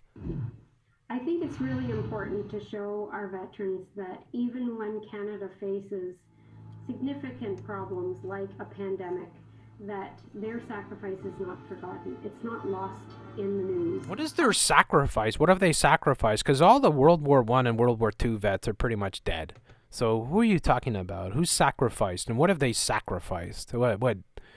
Guarding opium fields in Afghanistan? Is that a sacrifice? I don't get it. Of course, they want you to buy into this notion that your soldiers are heroes because they serve the banksters. And therefore, you have to remember them. And lest we forget, I wonder who always pushes that narrative. I wonder if there's things that they never want you to forget and other things that they don't want you ever to think about. I wonder if there's one event that you're not allowed to forget. It's possible. Do you think there might be one event that you're never allowed to forget that everyone has to learn over and over again? I wonder. Although some Remembrance Day ceremonies are set to take place this year, it's important to note there are many changes, including going virtual. The Royal Canadian Legion says they plan to acknowledge 75 years since the end of World War II and plan on still having the 2020 National Remembrance Ceremony. It will be live at the National War Memorial and will look a bit different. For the first time, we are discouraging people from going to the ceremonies that are often held across the country this year, including the national ceremony in Ottawa. We have a maximum of 100 participants allowed. So it's meant a drastic difference in what the crowds will look like and the spectators that can come. So what we're suggesting is that because the ceremony, the national one, will still be broadcast live on national television, people can watch that way. They can also watch on Facebook Live, and some communities across the country are also offering a ceremony online. So all of those methods exist, and it's best to check with your local Legion branch if you need to know what exactly exists in your community. In addition to those restrictions, there will be no Veterans Parade and no Canadian Armed Forces Parade. The City of Toronto is also going virtual. Today I'm proclaiming Remembrance Week in the City of Toronto in the lead up to Remembrance Day, November the 11th. According to the City of Toronto website, there will be no public gatherings on Remembrance Day this year, but commemorations will be... What's going on with this guy? What is he? He looks like he's crying. He's getting emotional. According to the City of Toronto website, there will be no public gatherings on Remembrance Day this year, but commemorations will be virtual. And again, I don't know where that's being, whatever.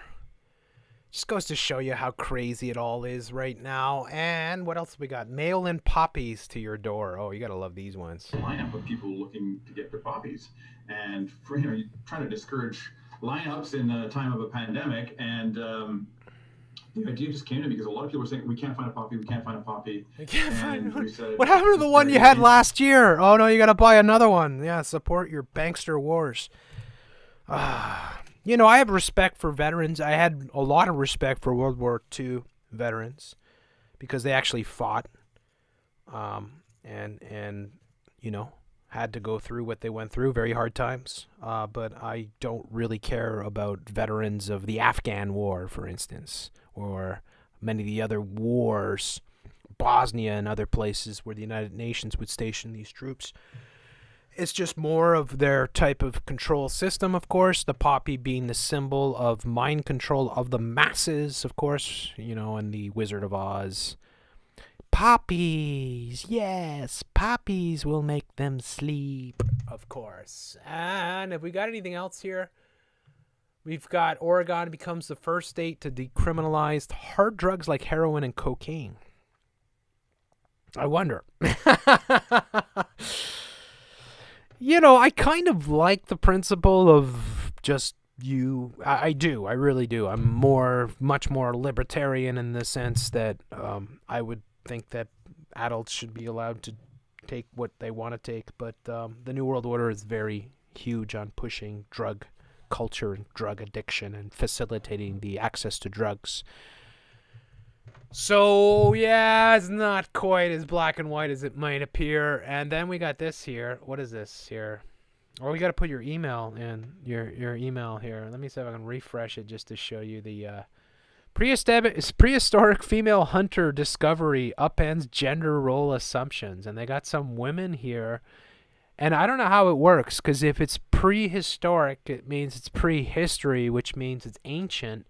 And yet the woman seems to have modern clothing on, like a pink sweater. Somehow she managed to get that. Where did she get it from? Walmart? And whatever. And this is just more of your programming of the New World Order, that women and men, there's no difference. And that's it. That's it for the big show. I'm going to get over to the audience, say hello to everyone, and see how y'all are doing. I hope you enjoyed the show up till now, and I hope you've got maybe some good commentary questions coming my way. We'll see. We got about 600 people here watching, having the bone broth. I just grabbed myself a bone broth. I used that video that was playing to run down and grab a beer. So, hope you had a nice weekend so far, maybe? Take a look to see who's in the house here. Yeah, we've got Subdue Light, Spit Shine Tommy, Frank, Patricia, Show Me the Truth, Neffet, YouTube Yoda, Jan's Picks, Dystopia Now, Lester, Gcash, Mikey Likes It, Nicholas, Jan, Stock, Mike, somebody with no name, Shaka, Alumni, Kalito, Andrea, Mushroom, Vanessa, Dick, Richards, Stop Banning Me. I wasn't banning you, Rick. Some Rith 3 Perigon, I don't know. Linda, Paranoia, Master Ninja, and OS Frog, Undead Quinn, and everybody there. Welcome. Thank you, everyone, for tuning into the show tonight. I hope you liked it. Hope you guys are having a nice weekend. Kalito says, am drunk. Am drunk? You are drunk? Is bone broth okay to use? No joke. Oh, you mean the real bone broth. I hear it's very nutritious. I've never had it, though. But, you know, the bones and the bone marrow is where the most of the nutrients are in the animal. So I would think that if you could get actual bone broth or you could make it yourself, it would probably be very nutritious. High Imagine, poppies and collagen. Woolly Mammoth sweater. Thank you, Subdue. I'm good. Yeah, they wore pink dresses back then. Yeah. Hi, Vi, Booban, and Holly, and everyone there. Vidi, Buffalo Gal. COVID-19 Jesuit Paraguayan reduction, drugging the masses and turning them into slaves. Yep. Caveman wore plaid. Hello, Lorraine Trout Mask. There's a Frank Zappa movie coming out, by the way. I saw the preview for it, and I was like, oh no, they're putting the agendas in it. He was into diversity. Take it easy, yeah. Jeff, do you think they'll flip the results for Trump so the left goes crazy? No, I don't think so. I don't think so, no. I don't think it's going to play out that way. I think the Trump campaign will build it up and they'll challenge it and then they'll present all kinds of more evidence and it'll inflame the right and the two sides will clash further and further. But I think, you know, Biden is going to be your president and that's how it's going to play out. But it doesn't mean it's the end of the Trump and the whole MAGA thing. That's going to probably come back strongly and you never know what they might have in their Illuminati card deck coming forth over the next 4 years. But good question. Bob says, do you think Trump will end up winning to cause the riots? No, I just kind of answered that one. There's Hell on Wheels. Whoops, I just lost your comment there, Hell. I'll get back to it if I can find it. It just jumps ahead all of a sudden. And then, yeah. There it is. Okay, I don't have bone broth, but I do have some weed I might enjoy. Good for you. Right on. I got a joint here, too, as well, so... Maybe we'll smoke together here. Barley broth. Hey, what's up, Oig Gemini? Hello, Michael Rainbow. Armchair Quarterback and everyone else there. Duchess. Nice to see all of you familiar faces here. Bone broth and dick pills. Great bone broth, Jeff. Thank you, Red Pill. They are making torture legal in the UK. I wouldn't be surprised. This is time to bring back torture. Kamala Harris. Hi, Christy. Hello, Scott. And Celery Stock and everyone else there. I have bone broth bone shaker. Jeff, I'm going to try to make some live streams with my face. Oh, cool. That would be great. Would love to see you. Jeff, can you stay home at my home when the shit goes down? I got vanilla ice cream. Yeah, you got the chocolate sauce to go with it. Jeff, I got my Dick Richards account purged and I don't post SHIT. Oh boy. Sorry to hear you got caught in the purge. The big QAnon purge. Drinking my morning coffee in Greece. Nice. Greece is beautiful. Hi there, some guy. Howdy, Freedom Deep. What's up, Superman? And Mika, and Just Some Guy, and Innovation. Question: what do you think about Putin saying he is stepping down as president of Russia? I don't know. I I don't know what to think of Putin, because like I don't really pay attention too much to Russia. I'm not like a geopolitic type channel, but I would suspect, first and foremost, he has a lot of body doubles, and that, at a certain point in time, the legitimate Putin would get tired and probably want to take it easy when he gets older, because he is getting up there. And so maybe they were at that time. I don't know. Maybe they've got his successor ready to go. I don't know. But you know how much validity I put into elections. So, it's just like Putin has been leader of Russia pretty much de facto for the past, 20 years, 25 years. So, hi, Kevin. Pui's were a symbol of fertility. Hey, Patricia. Jeff, do you think they'll flip the results for Trump? Yeah, I think that was the one I answered there before, and my answer is no. I don't think they'll flip it, but I do think they'll push the voter fraud massively. So, see you later, Ty. I hope you have a great night. AK-49 there. Much love to you as well. How did the principal from Camillus High School remember her, but he looks almost mid-30s? That's an excellent question. I don't know if I can't remember in the video if he was remembering her or if he was just celebrating her. So that, if he's remembering her, that's impossible, of course.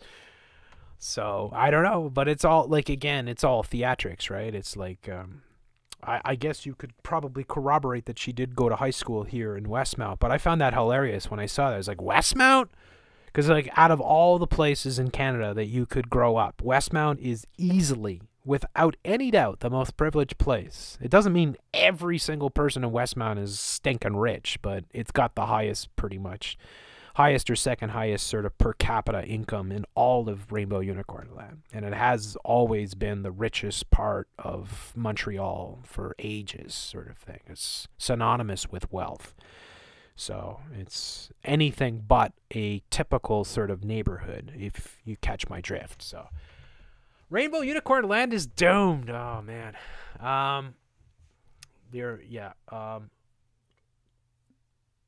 About the CNN Pornhub video, it was actually edited in. Either way, it's pretty funny. I agree, Shining Light. I do agree.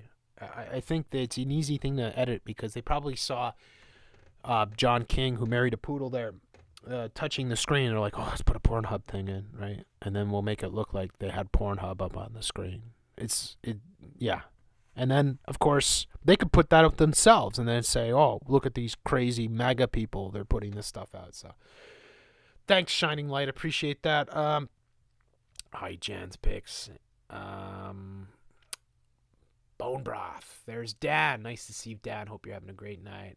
Take it easy as you possibly can, guys, gals, and freaks. Lester says, Jeff, do you think they'll flip the results? That's the question I already got. Sometimes the thing jumps around. I don't know if I've already been at this point or if I'm seeing the same question being asked again. But Fauci is Jesuit trained. Newsom is Jesuit trained. Trump is Jesuit trained. Biden is Jesuit trained. Pope is Jesuit trained. Coincidence? All roads lead to Rome, except for the ones that lead to Tel Aviv.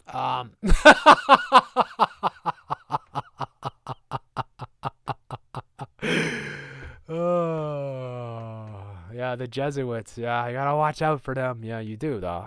CIA opium factories in Afghanistan were bombed by USMC when General Mattis was in the cabinet cleaning house, including Pompeo's office. Then Pompeo stole Rex Tillerson's job. That's interesting. What are your thoughts on Michael Jackson and what he said about the Jews? I don't pay attention to pop stuff because most of that is total manipulation. But usually when people say bad things about those people, their careers take a quick turn for the worse, sort of thing. So you'd have to see when he said those things and what happened if allegations and all these things started coming forth. Lots of collagen in real bone broth. Good for your skin, ligaments, and your gut. You know what? I love meat. I'm never going to stop eating meat. I ain't eating no stinking cockroaches. There's beef and chicken and buffalo and I don't know, all the good stuff. Turkey.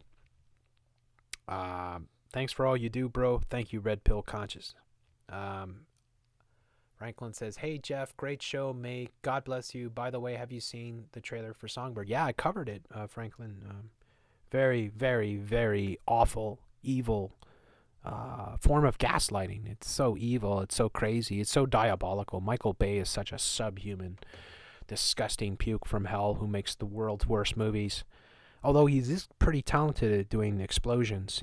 I've never seen a director that could do explosions from so many different angles and just show these massive explosions. He tends to make movies about giant robots that can transform into vehicles and stuff like that. He's a real deep guy, but yeah, it's just diabolical. I mean, the people that made that film should be arrested. And you should throw away the keys, kind of thing. I mean, these people are just evil. I mean, to do this while this whole thing is playing out, of course, it's all part of our programming. So yeah, it's pretty awful. Let's see here.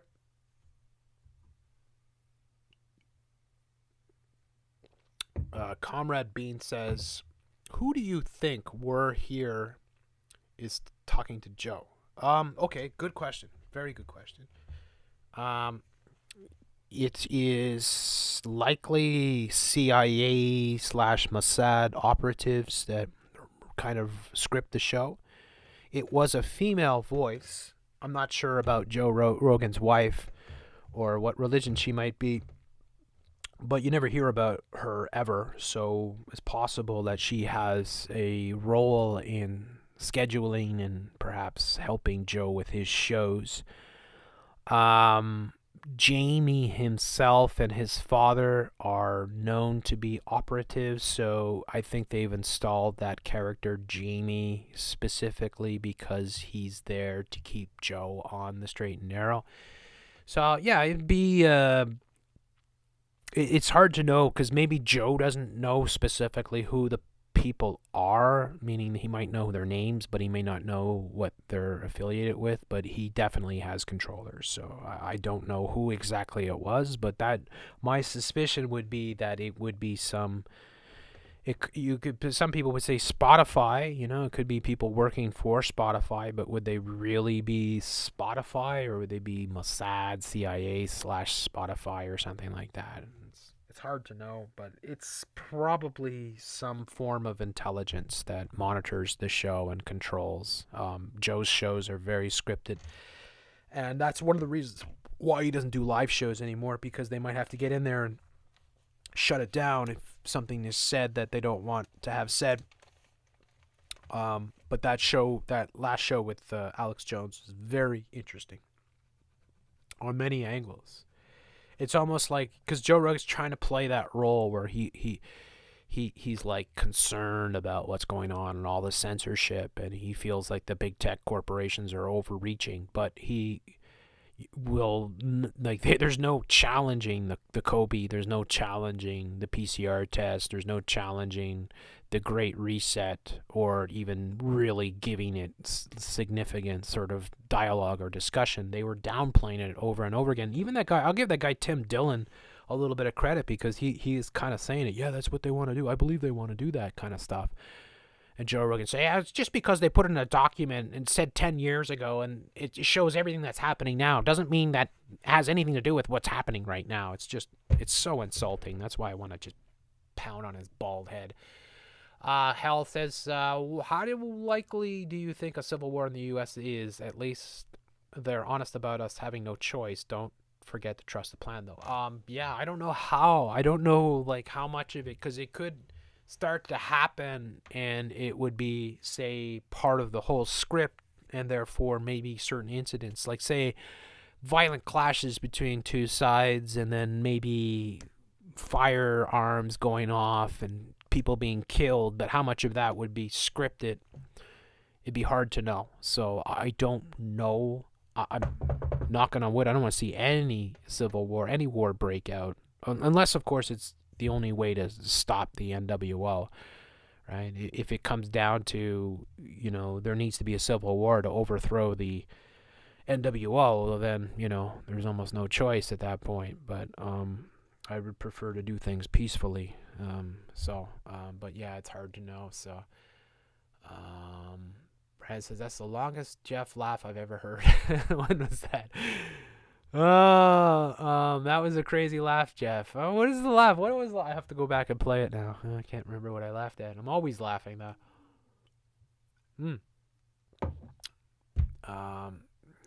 Yeah. I think it was the roads leading to Rome. Is it that one? All roads lead to Rome except for those that lead somewhere else. Yeah, that's probably the laugh. I don't even remember. See, if I laugh and I laugh, extra hard, I usually don't remember that I laughed with extra oomph sort of thing, but I guess I did. I really wanted Trump to win, but only because it would be funnier. And yeah, kind of me too. Make the whole empire crumble faster. I kind of like Trump is entertaining, and it's just funny. Like if you can just put aside all the chaos and the real violence and horrible things that are coming out of what they're doing, it is entertaining to have Trump. He is entertaining. Nobody could say that. He's never going to win the award for most boring president. I'll tell you that. Joe Biden might, though. I don't know. He's not exactly Mr. Exciting, unless, of course, he's got some young girls around him.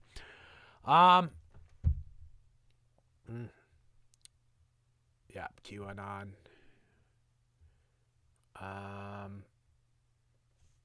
Any chance you do a show with KJ in the future? You guys are complete opposites. The best. Yeah, KJ and I are going to do a show real soon. We were talking about it the other day, so maybe next week. I don't know, actually. I don't know if I can do it next week because I do have the Patreon show. I got Monday Madness, and so we'll see. But I'll definitely, 100%, I get along very well with KJ. He's a good friend. Great guy. I love going on his show. We have great discussions, so it's a regular thing. Me and KJ probably once a month type of thing is where we oh, thanks, Marie. Biden's been pounding that adrenochrome. I don't know if it's working though, eh? Joe Rogan is Operation Blue Beam hologram. I think Jeff said they want the waxing before any war. Yeah, probably. Yeah, they gotta get us vaccinated. Yeah, Jeff, it was when you were laughing about. Yeah, that's there you go. Thought it was that. What's more likely in 2021, Civil War or World War? Woo. Yeah. Civil War. But that could be in several different countries, so not going to happen here. But United States, parts of Europe for sure. There's already a massive civil war, say in Ukraine, for instance. So, but yeah, probably civil war. I don't know. I don't want to see any war, but again, yeah, they don't call it bread and circuses for nothing. Yep, exactly. Jeff, you got fact check. It says robust safeguards help to ensure the interfrity of elections. Did they fact check me? That'd be great. I love that. I got the Snopes people on me again. They will script a fake psyop of the new NWO overthrow. Then it will really get tyrannical. What do you think about no FAP? No FAP. Is that like, I think FAP is masturbating, right? So they say no FAP, don't masturbate. I guess, is that coming from the Proud Boys and co? I mean, yeah, it's a good thing if you can do it. For sure. I don't know though. I don't know what that means in greater context. Like, is that a political thing, or is that part of some organization? I know it's something to deal with. The Proud Boys were pushing that as well. Donald Trump versus Vince McMahon in the Battle of Billionaires was good practice. Yep. Hey Jeff, husband's new phone had preloaded app with Agenda 2030 icon. Clicked on it and it was the United Nations, UN 17S. Oh wow. Family Matters. Wow. So they had the 17 Sustainable Development Goals, eh? I tried telling my family who were for Biden that Biden creeps on little girls, but no one wants to hear it. Nope, they don't. Of course not, because they have been programmed. But that doesn't really matter, because it's, Biden creeps on little girls, right? Yeah, that's true. But how much of that is part of a script as well? How much of that is part of the act? How much is it like, well, let's build up Biden as this child thing to help push the whole QAnon thing, and so that we can further divide the country and stuff like that? I don't know. I don't doubt that he's a creepy douchebag, and I think just all the evidence, and we showed this years back when we were showing Biden dealing with Obama and stuff, right? Biden being super creepy. Like, it can't be an act. It can be partially acted, but there's definitely something very real and disturbing about Biden. But I wouldn't put it past them to create that type of character, that narrative for the opposite side, so that they see, because the opposite, the MAGA and the QAnon and all that, they see the demon rats as pedophiles, right? That's their whole thing. And yeah, there's some truth to that, I'm sure, but I'm sure that's also part of a big narrative to divide and conquer, because they want you to go to extremes, and they want you to automatically assume that people are, like a la Pizzagate and stuff like that.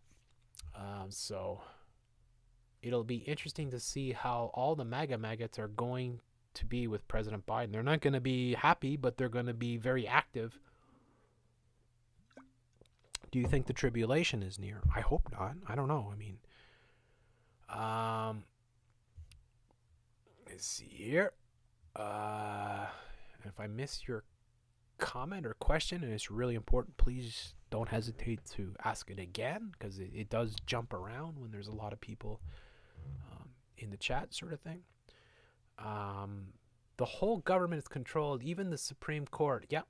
In my opinion, there can't be justice done using the system. In my opinion, the peaceful ways to end the NWO would be not to participate. Zach says, Jeff, are you a shill? No, I'm not a shill. Absolutely not. I don't work for anyone. I work for myself. I'm just some guy with a freaking computer in Rainbow Unicorn Land. So, no, absolutely not. NoFap November is NWO. NoFap originated in the alt-right. Yeah, exactly. That's why I said Proud Boys.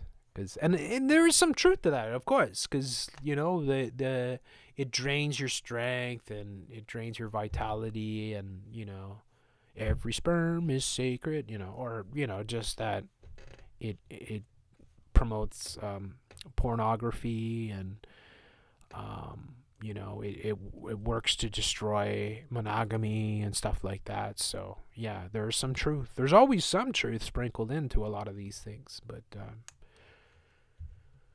NoFap has been around for a while. It just means sperm retention, no masturbation. It's supposed to increase energy. Yes, there you go, Brandon McBride. Thank you for.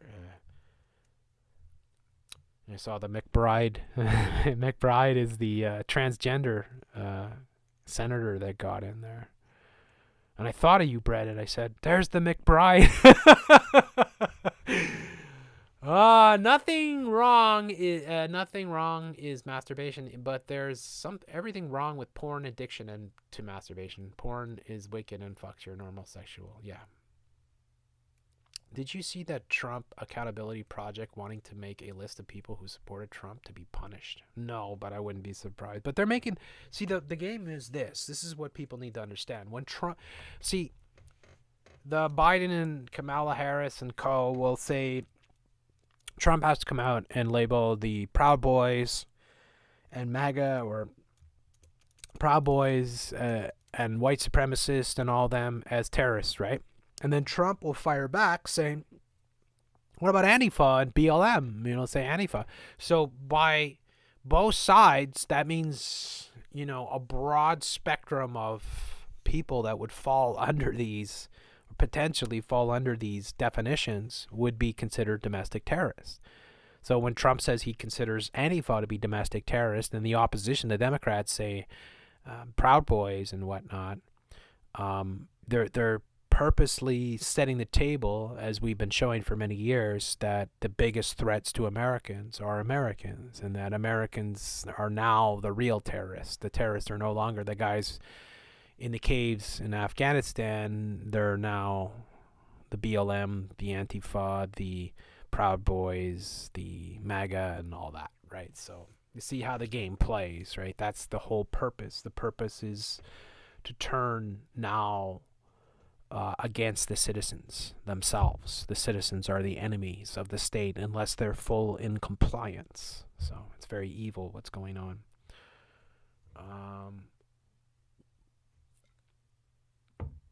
Kalito says, I was reading them last night. My goodness, Agenda 21 goals even less exciting than empty stadium goal. No more hunger. Nah, no more hunger, right? Okay, what's this? How do you get no more hunger? Well, we're going to take complete control of the distribution of the world food. And you will only be allowed to have so many credits every month. And on your birthday, you'll be allowed to get meat, kind of thing. That's when you'll be allowed to get like a deck of cards slice of pork or something like that, right?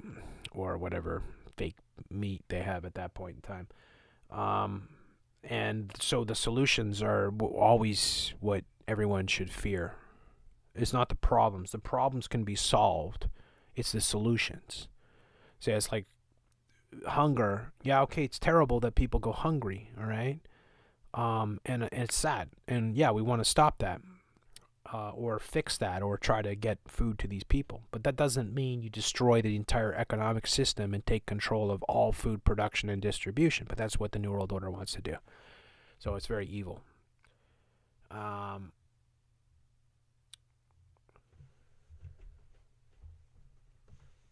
about the Democrats and Republicans are domestic terrorists? There you go. I like that one.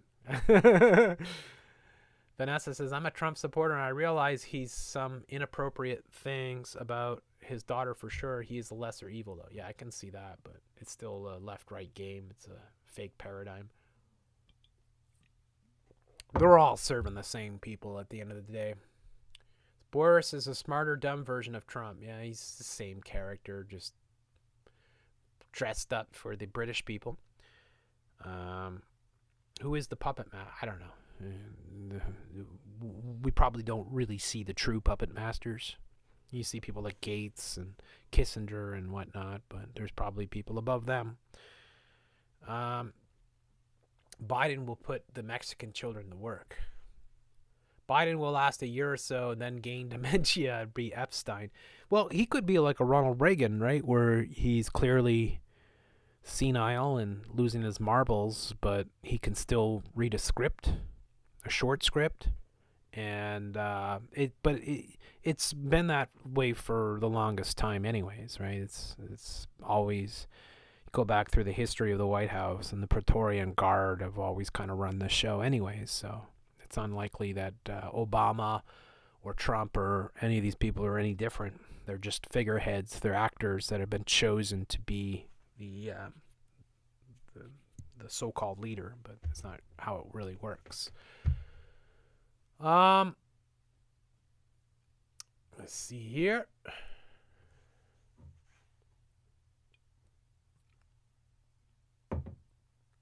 Wearing a mask in your car is like wearing a condom alone in bed. Imagine that. Yeah, that's that's a good analogy. Jeff, have you considered that the NWO is all being purposely exposed, that the real NWO is the real beast system, is what comes to the rescue, what rises the ashes to save the... I don't know if it's really being exposed, because it's not really, in the sense that most people have no clue, so I don't agree with it being... It's not like CNN and, BBC and CBC are exposing and saying, look at Agenda 2030 and all this. No, they're not talking about it at all. So, yeah, I don't see it like that, but that's an interesting question, though.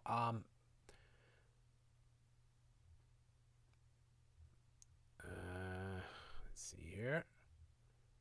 Diego military map predicted program predicts 65 million population by 2020. Is it 65 million or is it? I can't remember. I thought it was like 120 million or something like that. I covered it so many years ago. Those are the Deagle population predictions. So something pretty dramatic would have to happen for that sort of population scenario to play out. You'd have to get rid of like 2/3 or 3/4 of the population. So,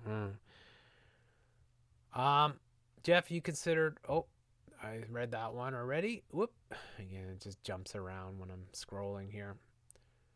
President election is just a Super Bowl of politics. Yep, smoked out Muppets. I agree. Do you think it would be any easier and cheaper to create equality by raising the poor? It would be easier and cheaper to do that than degrade the first world. Yeah, well, we do that by and large already. Like, Canada is a very socialistic country. You're not going to starve in Canada. I mean, you could technically, but that would be because of your own inaction. Like if you locked yourself in an apartment and you just refuse to eat and you starve to death. But in terms of not being able to get, there's food banks and there's, all kinds of halfway houses and whatnot that you can get food, you get donations, Christmas baskets, all kinds of things. So, the reality is that most people struggle. Like, middle class is not as easy, squeaky clean as they make it out to be. And most people now, the situation for the past 20, 30 years has been both parents have had to work just to support a family. So you see how expensive it is to have a home and have a car and all these things and send a kid to school, like to raise a kid from the age of 0 to, say, the age of 18 or 20, cost $250,000 or more, $500,000 or something like that. So the reality is the wealth distribution is kind of a myth in the sense that it's not like people who are of a higher class have it easier necessarily. In some ways, they have it harder. Also, a lot of times these people have to work harder to obtain those positions. And then people that end up in poor positions often, succumb to alcohol addiction or other things and don't excel in life. So the economic sort of reality of most people is far more complex than they would make it out to be.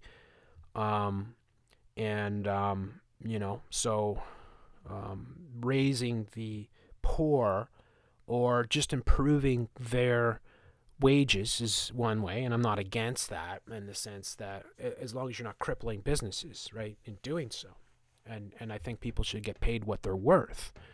Right? If you work really hard, you should be able to make really good money. If you're the best of the best, then you should make the best salary, and that's what we call meritocracy.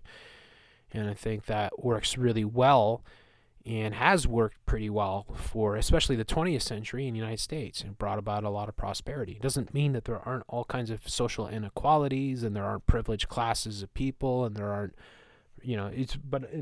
really what it comes down to when it comes to wealth distribution, it's really the people that control the New World Order that have all the wealth. So that the fact that these people come from the wealthiest bloodlines and monarchies and aristocracies and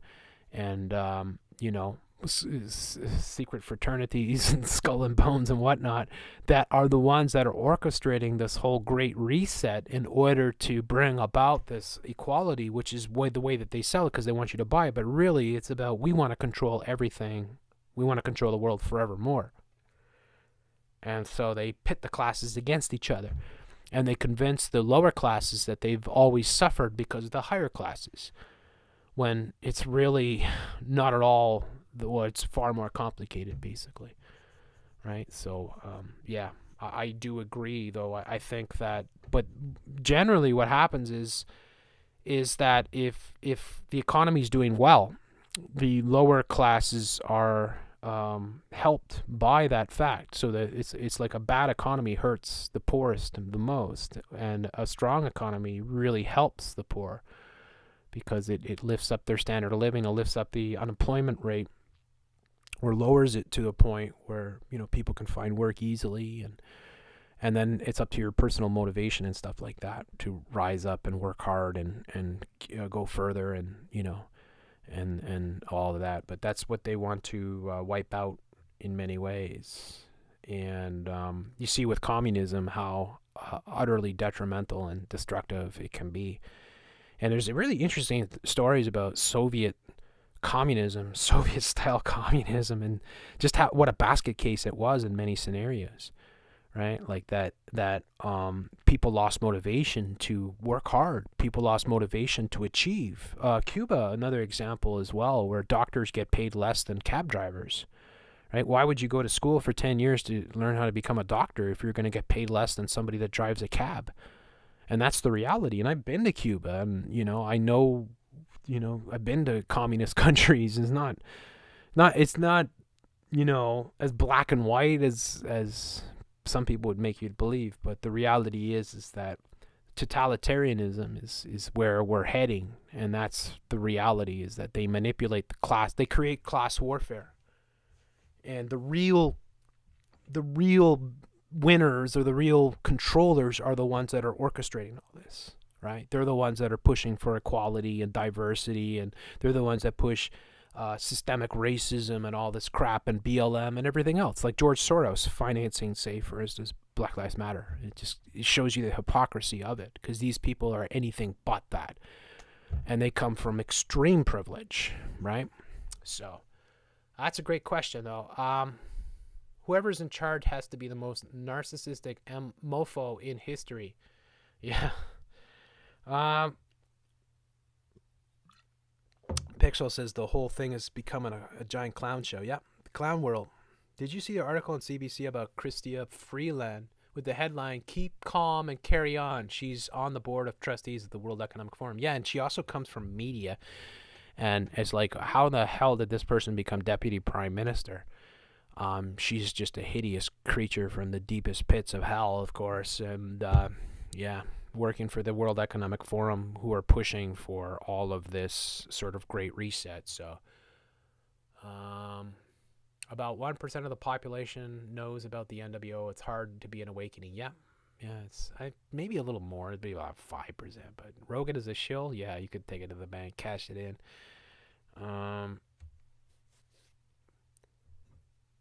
Cab drivers are more honest than doctors. Yeah, I wouldn't disagree. I don't know. I'm not slagging cab drivers. You know, like London cab drivers have some of the largest brains in the world because they have to memorize all these different routes, and so they spend years just trying to pass the course. So it's not like being a cab driver, it means you're just some slug. But it is not at all the same level of education as, say, becoming a doctor, right? Anybody can tell you that, right?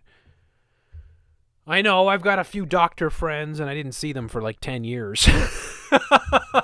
Like, no joke. Like, oh, you're still alive. Oh my gosh, what happened to you? I've been in med school. 99% of the time, if I brought up anything, I was told, well, it's a pandemic. At that point, I'm face bombing. Yeah. I'm in Scotland, and we are social as, yeah, I realize your videos that many identical stuff happening. Yep. Scotland's been huge on that. And again, like, what is it? Socialism. Think about it. Government. It's more government. So government is a sickness. It's a cancer. Freedom is no government or little government, right? The more government you have, the less freedom you have.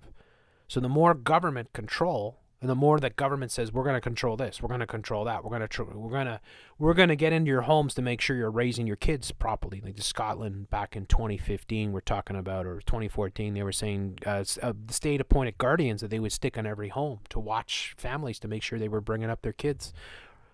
And the government sticking people in your homes to live in your homes to monitor you to make sure you're raising your kids properly. I mean, come on. I mean, how evil and tyrannical is that? And you, of course, have to finance that.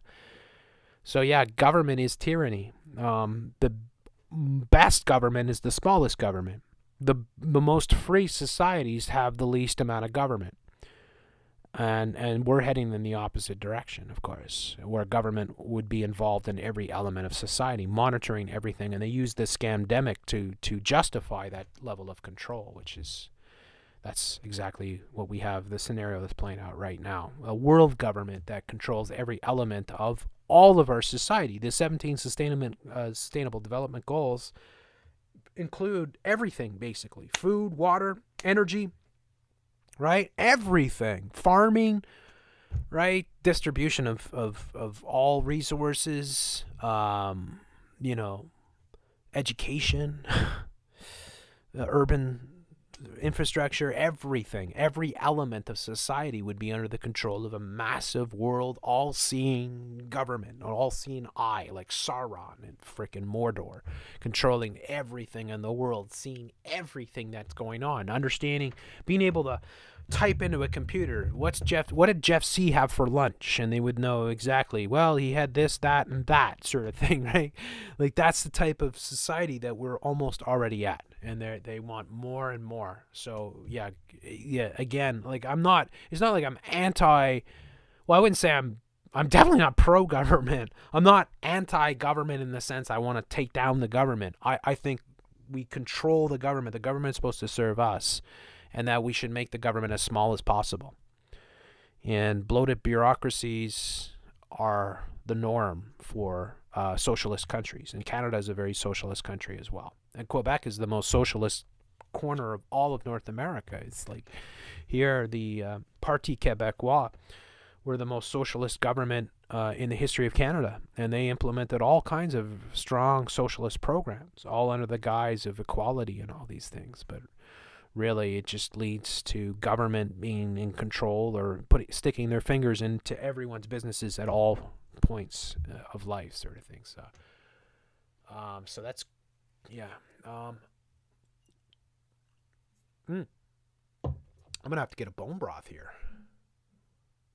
There was another troll on here earlier talking about, why doesn't Jeff C talk about how Donald Trump is Ron Masick?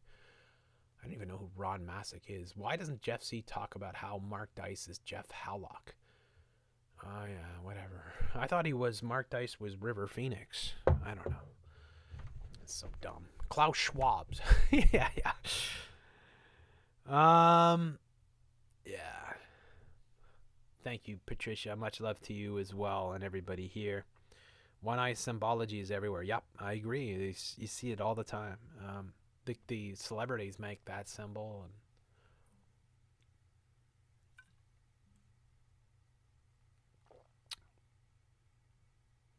And on the fence with JRP says, channels like this are becoming a rare breed. Hidden gems. Glad I found you.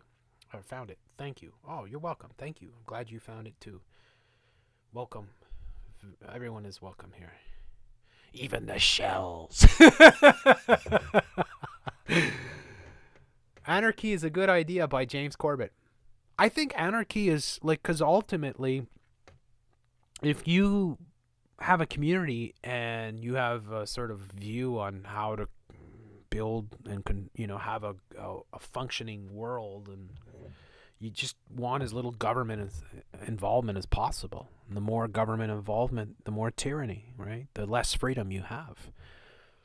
It's like government telling you, well, you can't fish, or you can't hunt, or you can only fish here, and you can only do it during this time, and you're not allowed to go down this trail, or you can't have a forest fire, or you can't do a forest fire, or a campfire, or something like that, right? Like, that's the way that governments are these days, in the sense that everything you do, it's like going to a national park or something, and you're just trying to take in the sights and enjoy the freedoms and the fresh air, and you got government coming at you telling you, well, you got to do this, you got to stay away from here, you can't go there. Like, sometimes it makes sense, if you're in an area where there's avalanches and they're telling you, okay, you can't go down this trail because we've threat of avalanche or something like that. I understand that, but no, generally governments just lead to tyranny. Universally throughout the ages. I mean, that's just the way it goes. So we should all be saying we need as little government as possible. We need to shrink government so that we can grow freedom, is the way that we should be heading. So.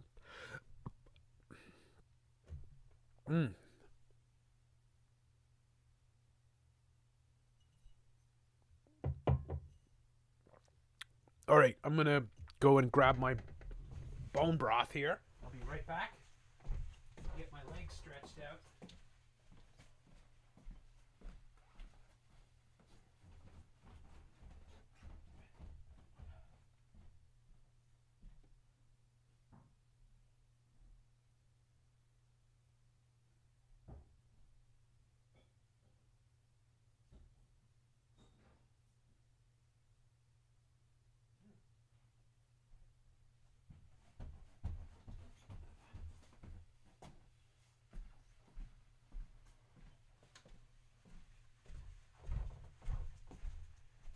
Right.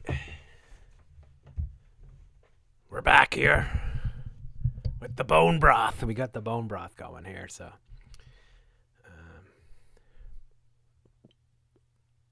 Superman 333 says, honestly, I think a huge reason why depression is so rampant in teens and is academia.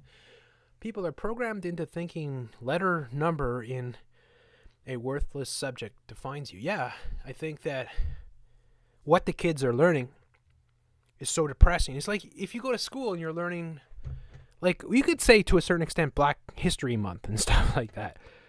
Like, I'm not saying that people shouldn't learn about that, but I'm saying a lot of, like, it's like going to school and doing women's studies. And women's studies are going to tell you that women have been abused and all this stuff has horribly happened, and men, the patriarchy's been running the show. I mean, you're going to come out with this militant sort of a belief that, you know, things have to change.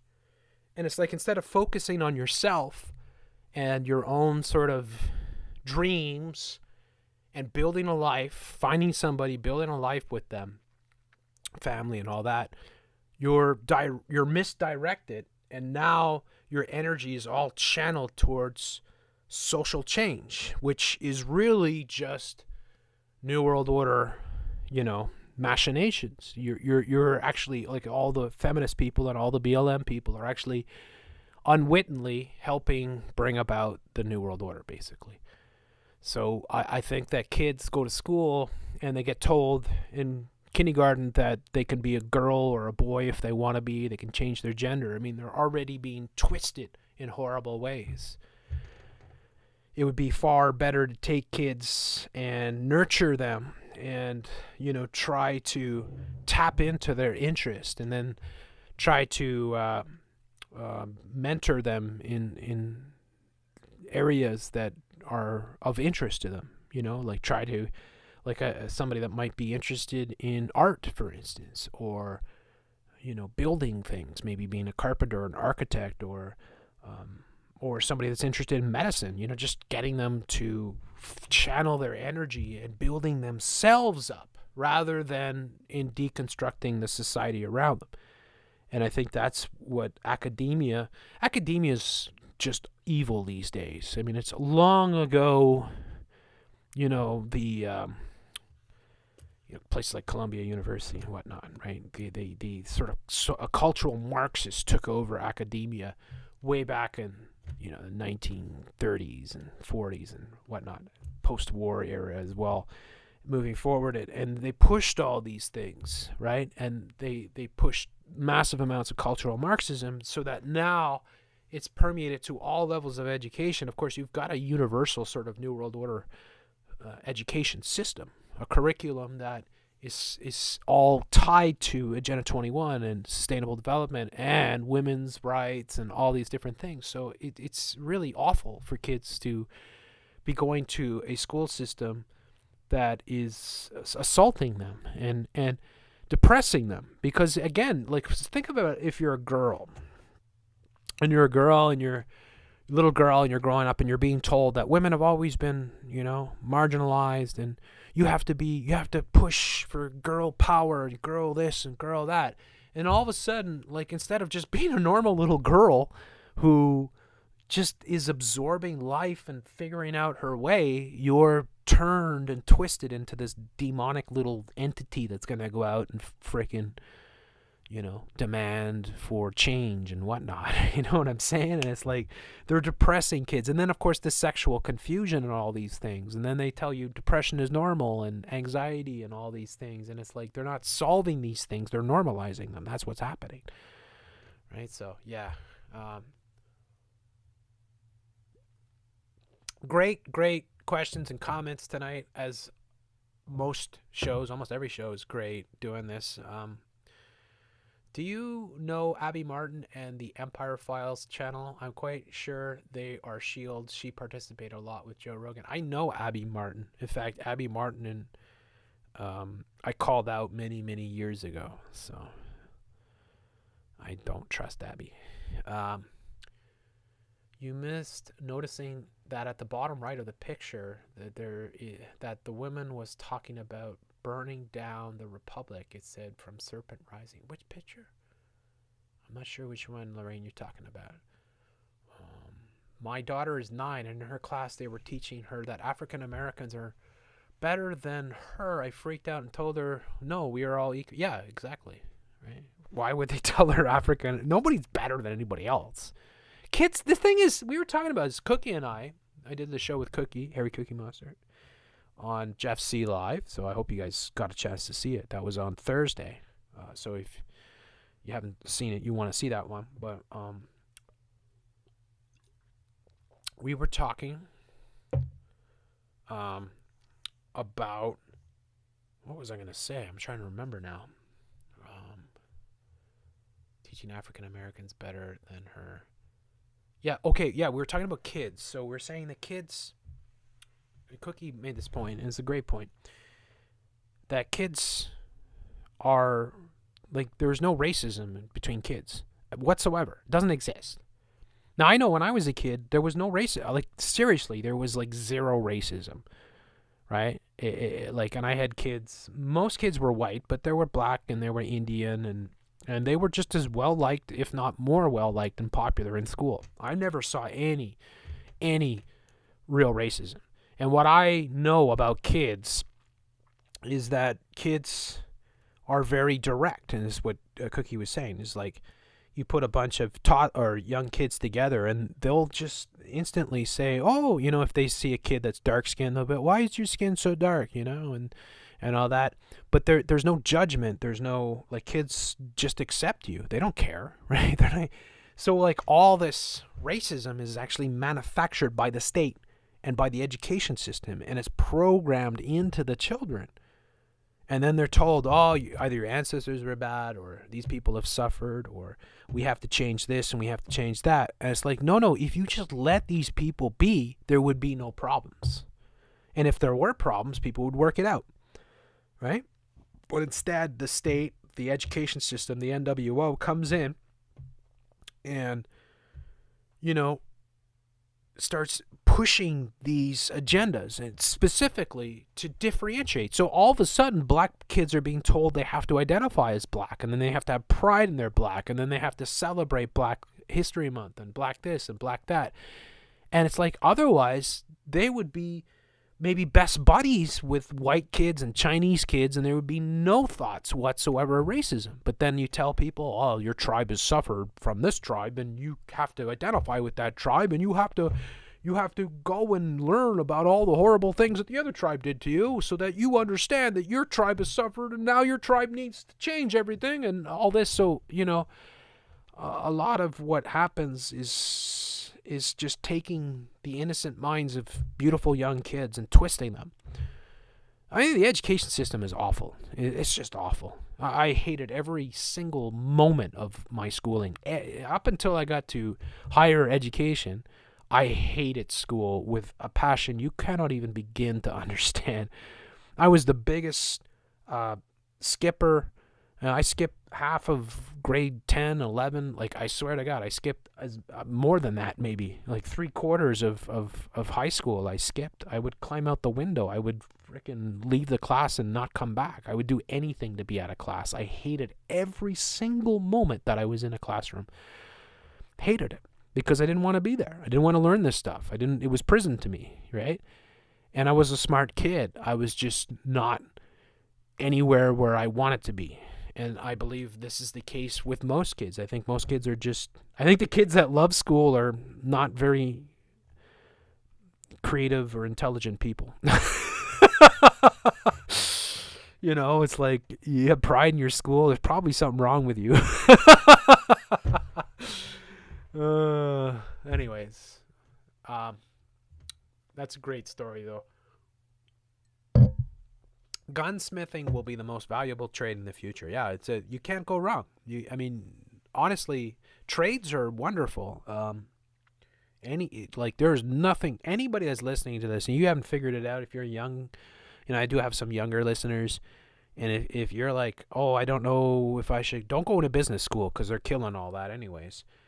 Become a plumber, or a mechanic or a carpenter or something. You can't go wrong. There's nothing, there's no shame in having tremendous skills with your hands and being able to fix and do things. I mean, most people can't even put a meal together, for crying out loud.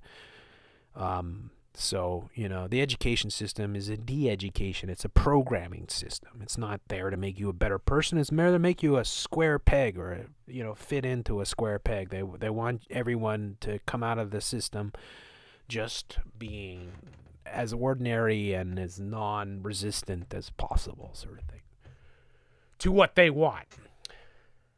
Toys actually remove creativity. Yes. See the cartoon. There is a toy. Do a TV character. Yeah, I agree with that, Kalito. Toys, yes, because Lego is a great example. Like, when I was a kid, we had the old Lego, but by that time we had the Star Wars and all that crap, right?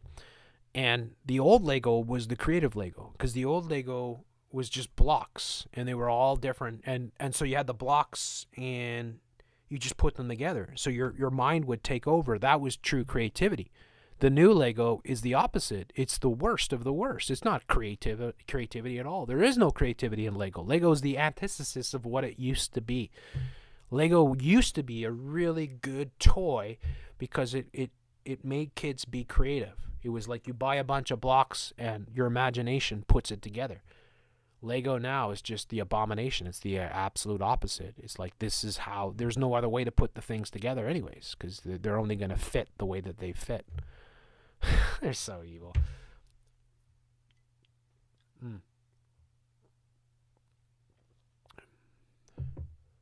Look up the Reagan Education Bill of 1983. Changed the focus of public education from vocational training to humanities-based training. Yeah, learning. Yeah.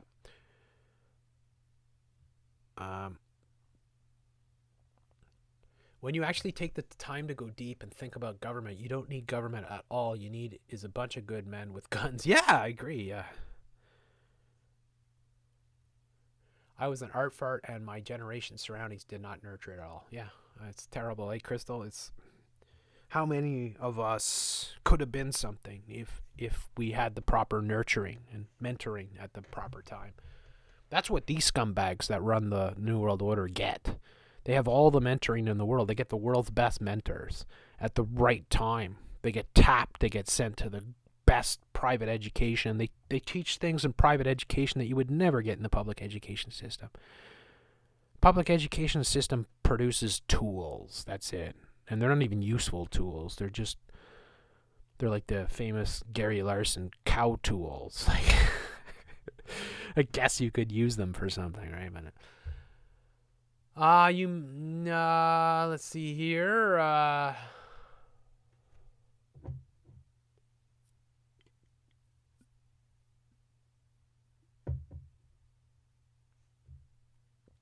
didn't get my first cell phone until I got my first job after graduating high school back in 2012 at 18. Now, as soon as babies shoot out of the womb, they stick an iPad in their face. Yep. How damaging is that, Humble? I can't even imagine how damaging that is. It rewires your brain.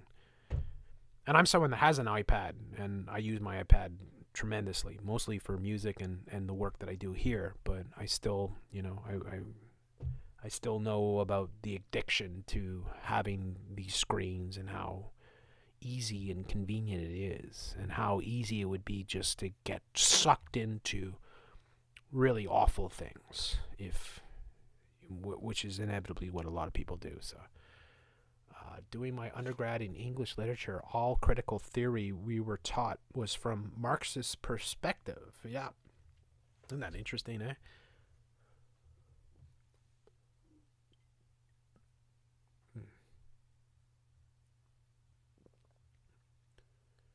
Lego wasn't even the original building brick. They stole the design from a British company. I wouldn't be surprised. But the idea of a building brick that you can just have all different sizes and you can, that's a really cool idea. I wouldn't doubt whatsoever that somebody else came up with it first. Probably goes back hundreds of years.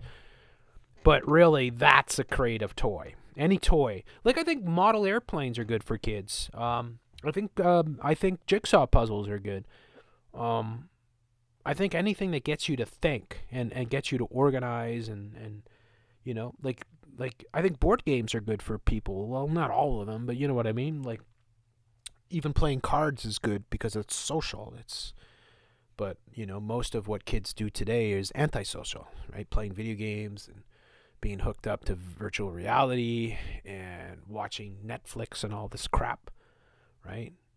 It's sad. I really feel for kids because I was very lucky. I had a terrible family, but I had very good, I had tons of friends, and I was always outside, and I was always into trouble, and always doing things, building things, and, you know, from tree forts to skateboard ramps to freaking, you know, bonfires and whatever else. I was always doing something outside with other kids all the time.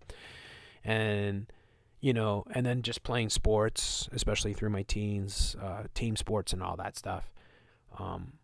It's a different world now, you know? Like, I feel for the kids these days. I feel for them because I feel like they didn't get that opportunity to be themselves and learn how to grow into their bodies and become confident as people and, you know, understand what's important in life as opposed to, you know, just being massively indoctrinated into their agendas that they're programming these people into, and then being obese and all these other things, you know, confused about your sexuality and everything else.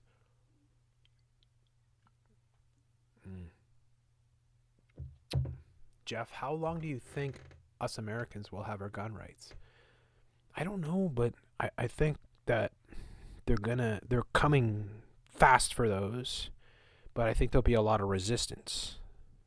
And if they overplay, if they go too far too quickly, it could reverse, and it has in many ways. So, like, a lot of the gun things that they did is that we're going to stage a bunch of gun shootings and use emotions to manipulate people into giving up their rights. But that really backfired because a lot of people, when those shootings were happening, started buying more guns and saying, you know what, we're going to do the opposite of what you say. So, but they are coming for them. There's been 26 states that have passed significant gun legislation since 2012. So that's half of the country, basically. So it's on. I don't know how long, though.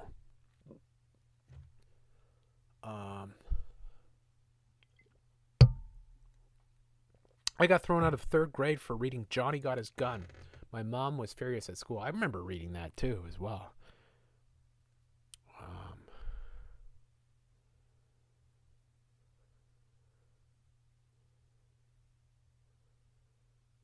Parents are eager to just stick an iPad in front of their child. If you're going to be a parent, you got to take it seriously. It's got to be like, I want what's best for my child, and I'm going to sacrifice my life, you know? And if you have kids and it's like, well, I just want to enjoy my free time, and so I'm going to just stick them in front of a television, well, you're a bad parent, period. So unfortunately, there's a lot of bad parents. I used a lot of paint growing up, but normal back then. Biking, riding, fishing, staying out. Yeah, wonderful, eh?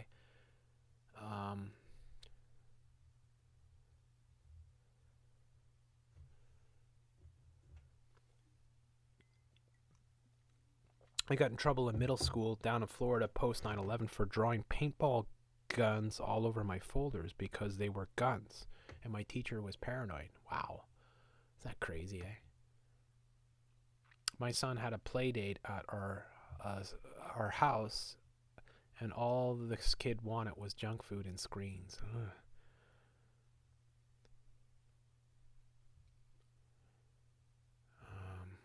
Parents just use an iPad to shut them up. What we used to call parenting, yeah. I think parenting is challenging, it's difficult, it's exhausting, but it's necessary. The thing is that mothers should be full-time mothers, not working in glass towers and using microwaves to feed their kids, right? I know that's not a reality for most people because of the economic situation.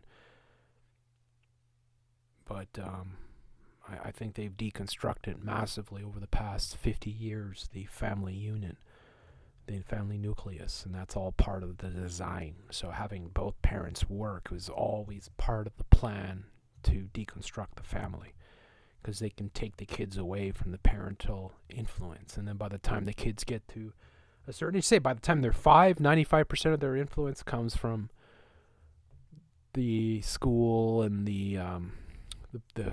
their friends and whatnot. So what do you think they will do to people that don't get the COVID vaccine? I don't know. It's gonna vary, but probably they're gonna ban you starting from entering a lot of places. You'll have a COVID pass, and then if you don't have the vaccine, they won't let you in, so you won't be able to get your groceries. You won't be able to go into public places, and they'll set it up like that. And then eventually they'll make it mandatory or compulsory. Or they'll do that right away.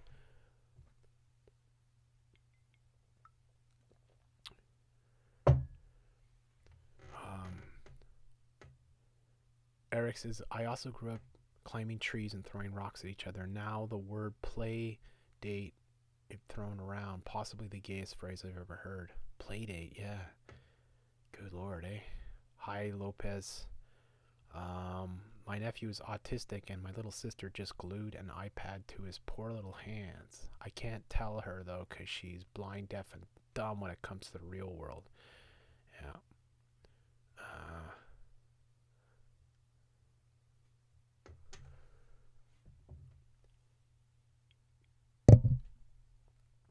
Part of the problem with the parents is they didn't get proper parenting, so it passes on, right? If you grow up and you didn't get even with me, like I grew up, you know, say technically middle class, but we were struggling middle class, so it was awful, it was stressful. We hardly had enough money to survive, so we were like, my mother had to work, and you know, it was horribly stressful every single day because everything was a struggle. You know, we never had money, so you know, it was always you know, constant worry and constant arguments and fights and just awfulness. So I was always out of the house to escape all of that. But issue now, at least where I live, neighborhoods are not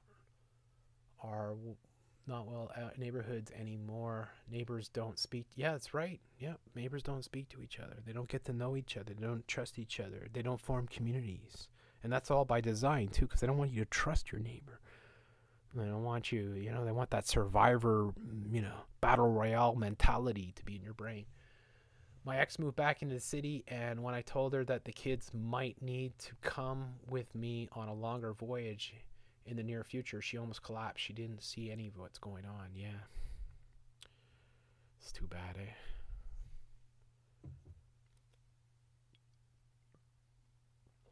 I once got attention for hitting a ball wrong. You see, I didn't move. It bounced off my head.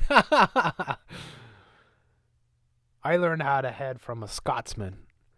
And it was like, because I played soccer when I was like 4 or something, right? So we had a Scottish coach who taught us. I think I was probably around at that time 8 or 9 years old. And he drilled us how to head the ball. You had to really stick your neck into it, and, you know, thrust your head, sort of thing. But interesting about heading the ball, it actually causes brain damage. So all soccer players actually suffer from brain damage, because every time they head the ball, the pro sports soccer players, their brain is, because your brain is floating around in your head, right? And so like when a boxer gets punched, the brain swishes and goes to the back and goes up against your skull, sort of thing. And the same thing happens when you head the soccer ball, because if you've ever been hit by a soccer ball full force in the head, or you've headed a soccer ball like really hard, you know that you feel it, right? It's not exactly a pleasant sensation, sort of thing. But yeah, it's like getting mini concussions over and over again. So yeah, it's interesting.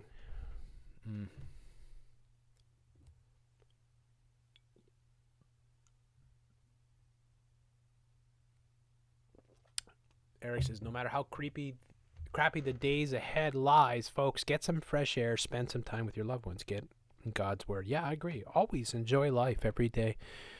Every day above ground is a good day. Just live it to its fullest. Don't, enjoy, but always enjoy. Remember that. Don't just live to live. Always make sure that you're having fun, you're laughing, you're enjoying life, you're getting out, and if you're in negative situations, pull yourself out of those.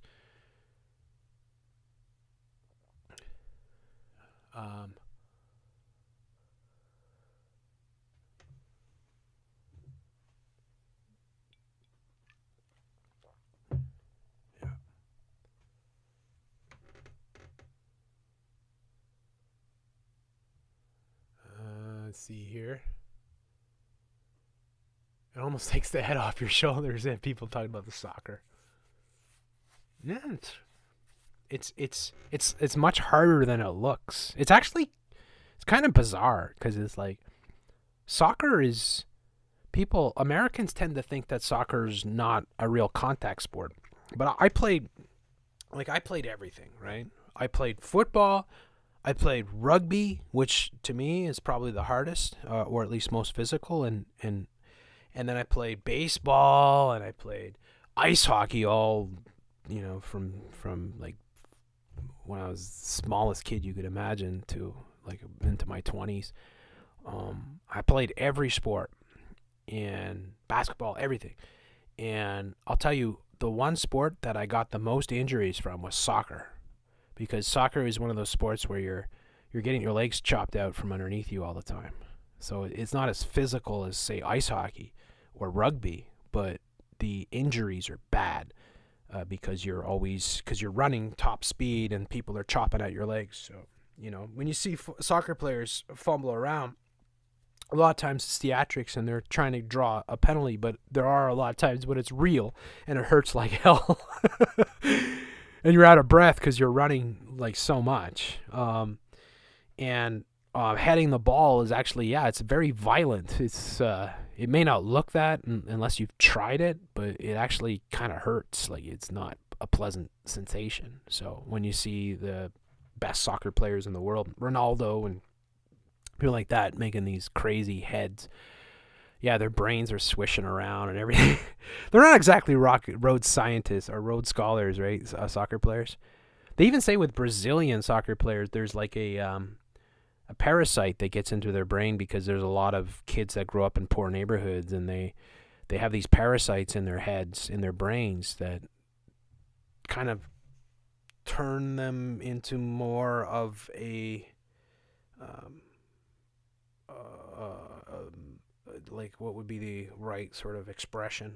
More of a dumbed down but driven sort of grunt sort of thing, right? Where you become singularly focused on getting better at soccer, basically. So you just focus entirely on that. Don't really think any deep thoughts. But yeah, soccer is can be, I don't know, but then again, you think boxing, mixed martial arts. Boxing would be the worst because you're getting repeated blows to the head. Football is very bad, actually. Football, because with the padding in football and the helmets, people like in the NFL, for instance, like they could kill people easily with the force that they collide with. And so you're getting massive people colliding at top speed, very brutal. And I know a few players, a few guys that played pro football in the NFL and the CFL, and some of the guys I know can't even walk now. Like they were so injured over and over again from the violence of the sport. I think the NFL is probably the league where players come out the worst because of how physically violent it is. Because like rugby is very violent, but because you don't really have any padding, you have like zero padding. Like you have like a rough shirt, like a really strong type of shirt, but you don't really have any padding. Like people will tape up their ears and stuff like that so they don't get ripped off. So when you're physically contacting people, like it's illegal to clothesline people and stuff like that at rugby, right? You have to, if you're going to hit somebody, you have to hit them low when you take them down. You can't clothesline and stuff like that. So you see that when you watch rugby on television and stuff like that. But it is, because there's no padding, you don't hit as hard as you would say in football. In football, it's just full on, as hard as you can possibly smash somebody, you're smashing somebody. Really quite brutal. And so yeah, I'd say football and professional boxing are the worst for head trauma and damage. And then, hockey is pretty bad too, because hockey has like cross-checking and elbowing, and just basic contact to the head is quite common. You see Eric Lindros, for instance, who is like a complete dominant player, but he used to skate with his head down. His career is... Eric Lindros would have been one of the greatest players of all time if he learned to skate with his head up. But because he would skate with his head down, and he was a freak. I mean, he was an absolute freak. There was never a player... There hasn't been a player like him in the NHL since he was there. Somebody of his size and hands and skating ability. I mean, the guy was just, he's like super, super fast, talented, extremely good at everything, basically. And he was huge. But he would skate with his head down, and he would get hit routinely. And he basically got concussed out of the NHL. And his career was cut really short because he could have been a much more impactful player if he learned to skate with his head up. But yeah, head hits are huge. So I'm not talking about head hits. Oh, they didn't stretch. You see the Far Side comic, and it's like one of my favorite cartoonists is Gary Larson in the Far Side. And he's got a cartoon where it's like the Vikings knew the importance of stretching before their battles. And they're showing the Vikings, and they got off their ship, and they're all doing their stretches, and the other opposing armies up in their towers, and they're looking. Like, what are they doing? That's what it reminds me of. So, yeah, anybody played football or soccer or any of those things?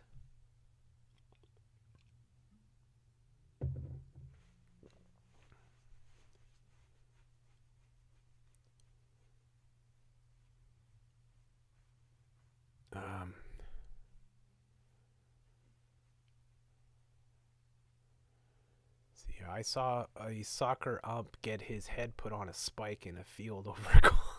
Yeah, soccer's like it's so crazy, eh? Yeah. Like some of those people would get killed like in some of those matches in Argentina and places like that. It's true. Like the crazy things would happen. Like the ref would get mobbed by a group of people, and they just kill the ref.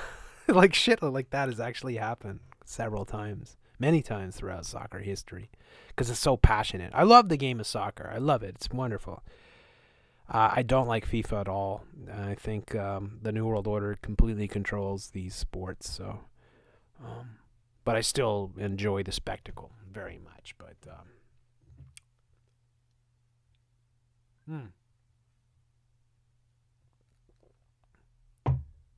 Basketball is very physical, and that's another one you get a ton of injuries because it's very physical. You're running all the time.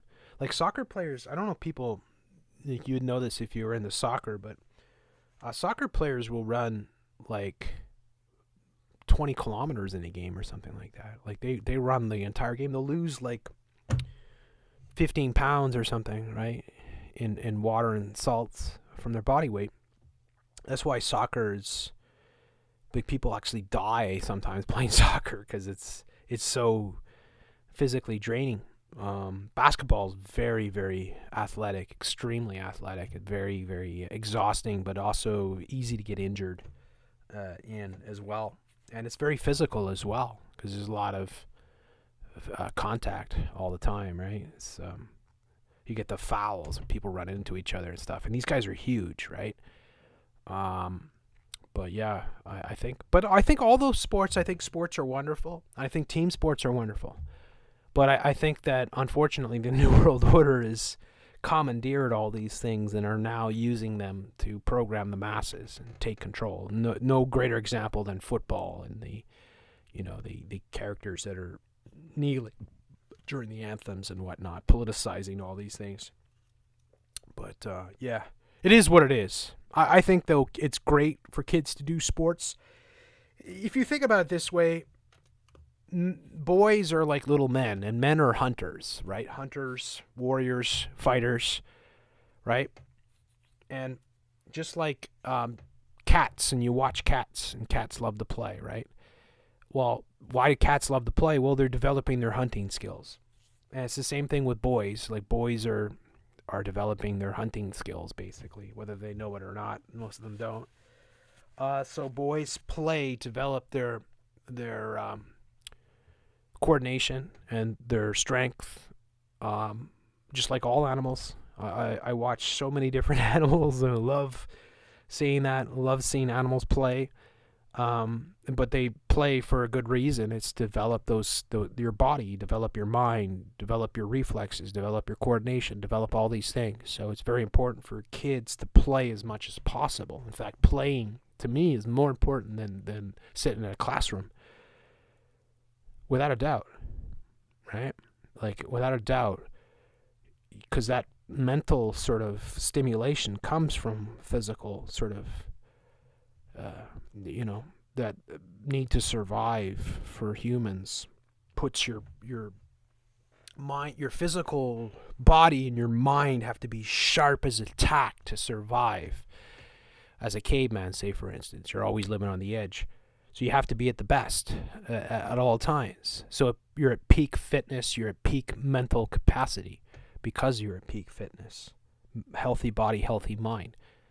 So that's why sports are important and really good for kids, because it develops confidence as well, and leadership and all these different things, right? Like, it's but again, they are weaponizing these sports, unfortunately. So, but it's nice to see, I mean, I don't really talk sports very often, but it's nice to see that there's a lot of people here that love sports. I see people talking snowboarding and stuff like that.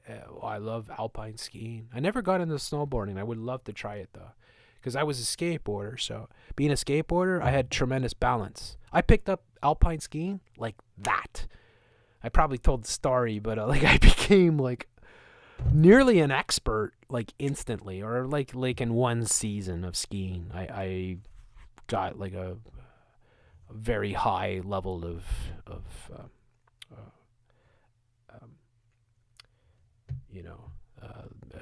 sort of badge or whatever you want to say for doing that, because I picked it up instantly because of my ability to. I think it's a lot to do with skateboarding, because skateboarding was all balance oriented, right? And so when you come from those sports, so if you're really good at balance, you're going to be good at skiing and snowboarding and all those things, without a doubt.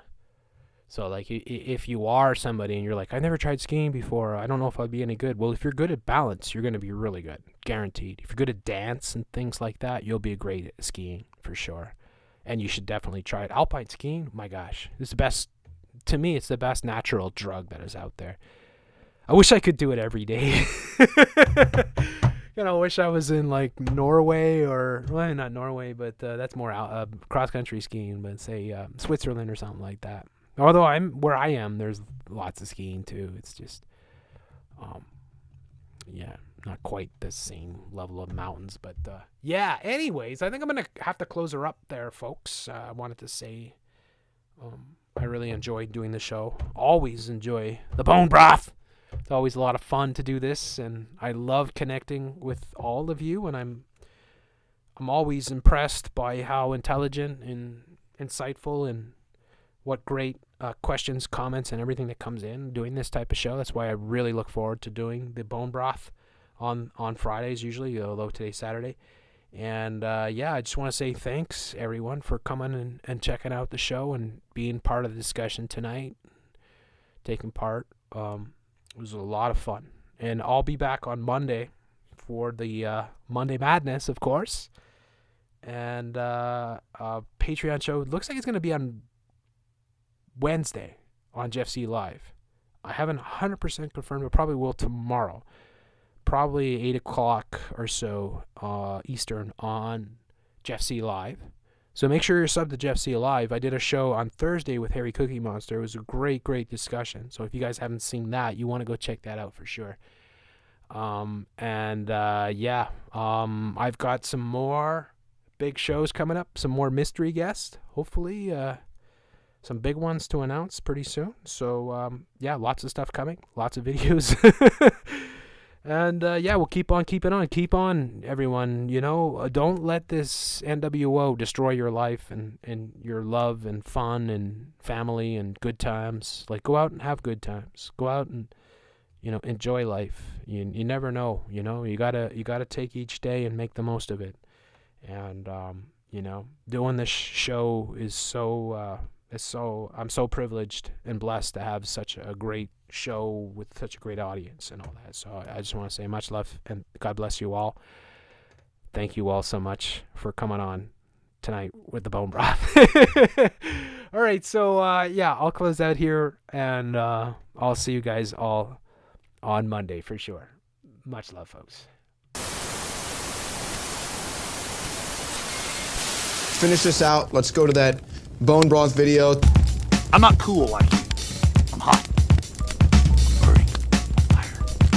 And the witch doctors throw some chemicals that they've dug out of the mines their slaves have into the fire, and blue and orange fire from the sulfur goes, and they go, and then you bring your baby up and you throw it on the fire. And am I a beach body? No. Am I Tarzan? No. Am I, some Olympic swimmer? No. Briefly though, Ultimate Bone Broth, ladies and gentlemen, is the strongest, purest bone broth you're going to find. And it's got the chaga mushroom, it's got the bee pollen, it's got the alfalfa, it's got all the things known for bones, ligaments, strength.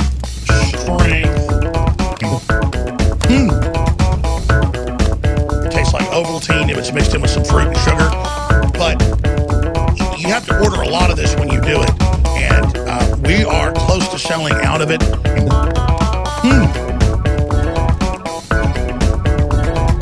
Release the bone broth.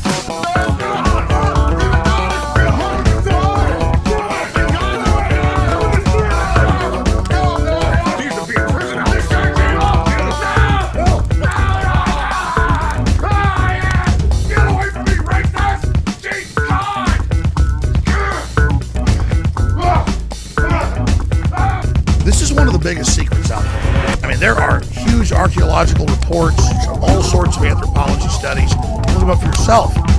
Get your caveman formula today. In the final equation, everyone knows our modern society has lost its vitality. The sperm counts are down like 90%. People are falling apart. They're totally depressed. They're unhappy. What is going on? Every ancient culture was obsessed with what I'm about to reveal to you.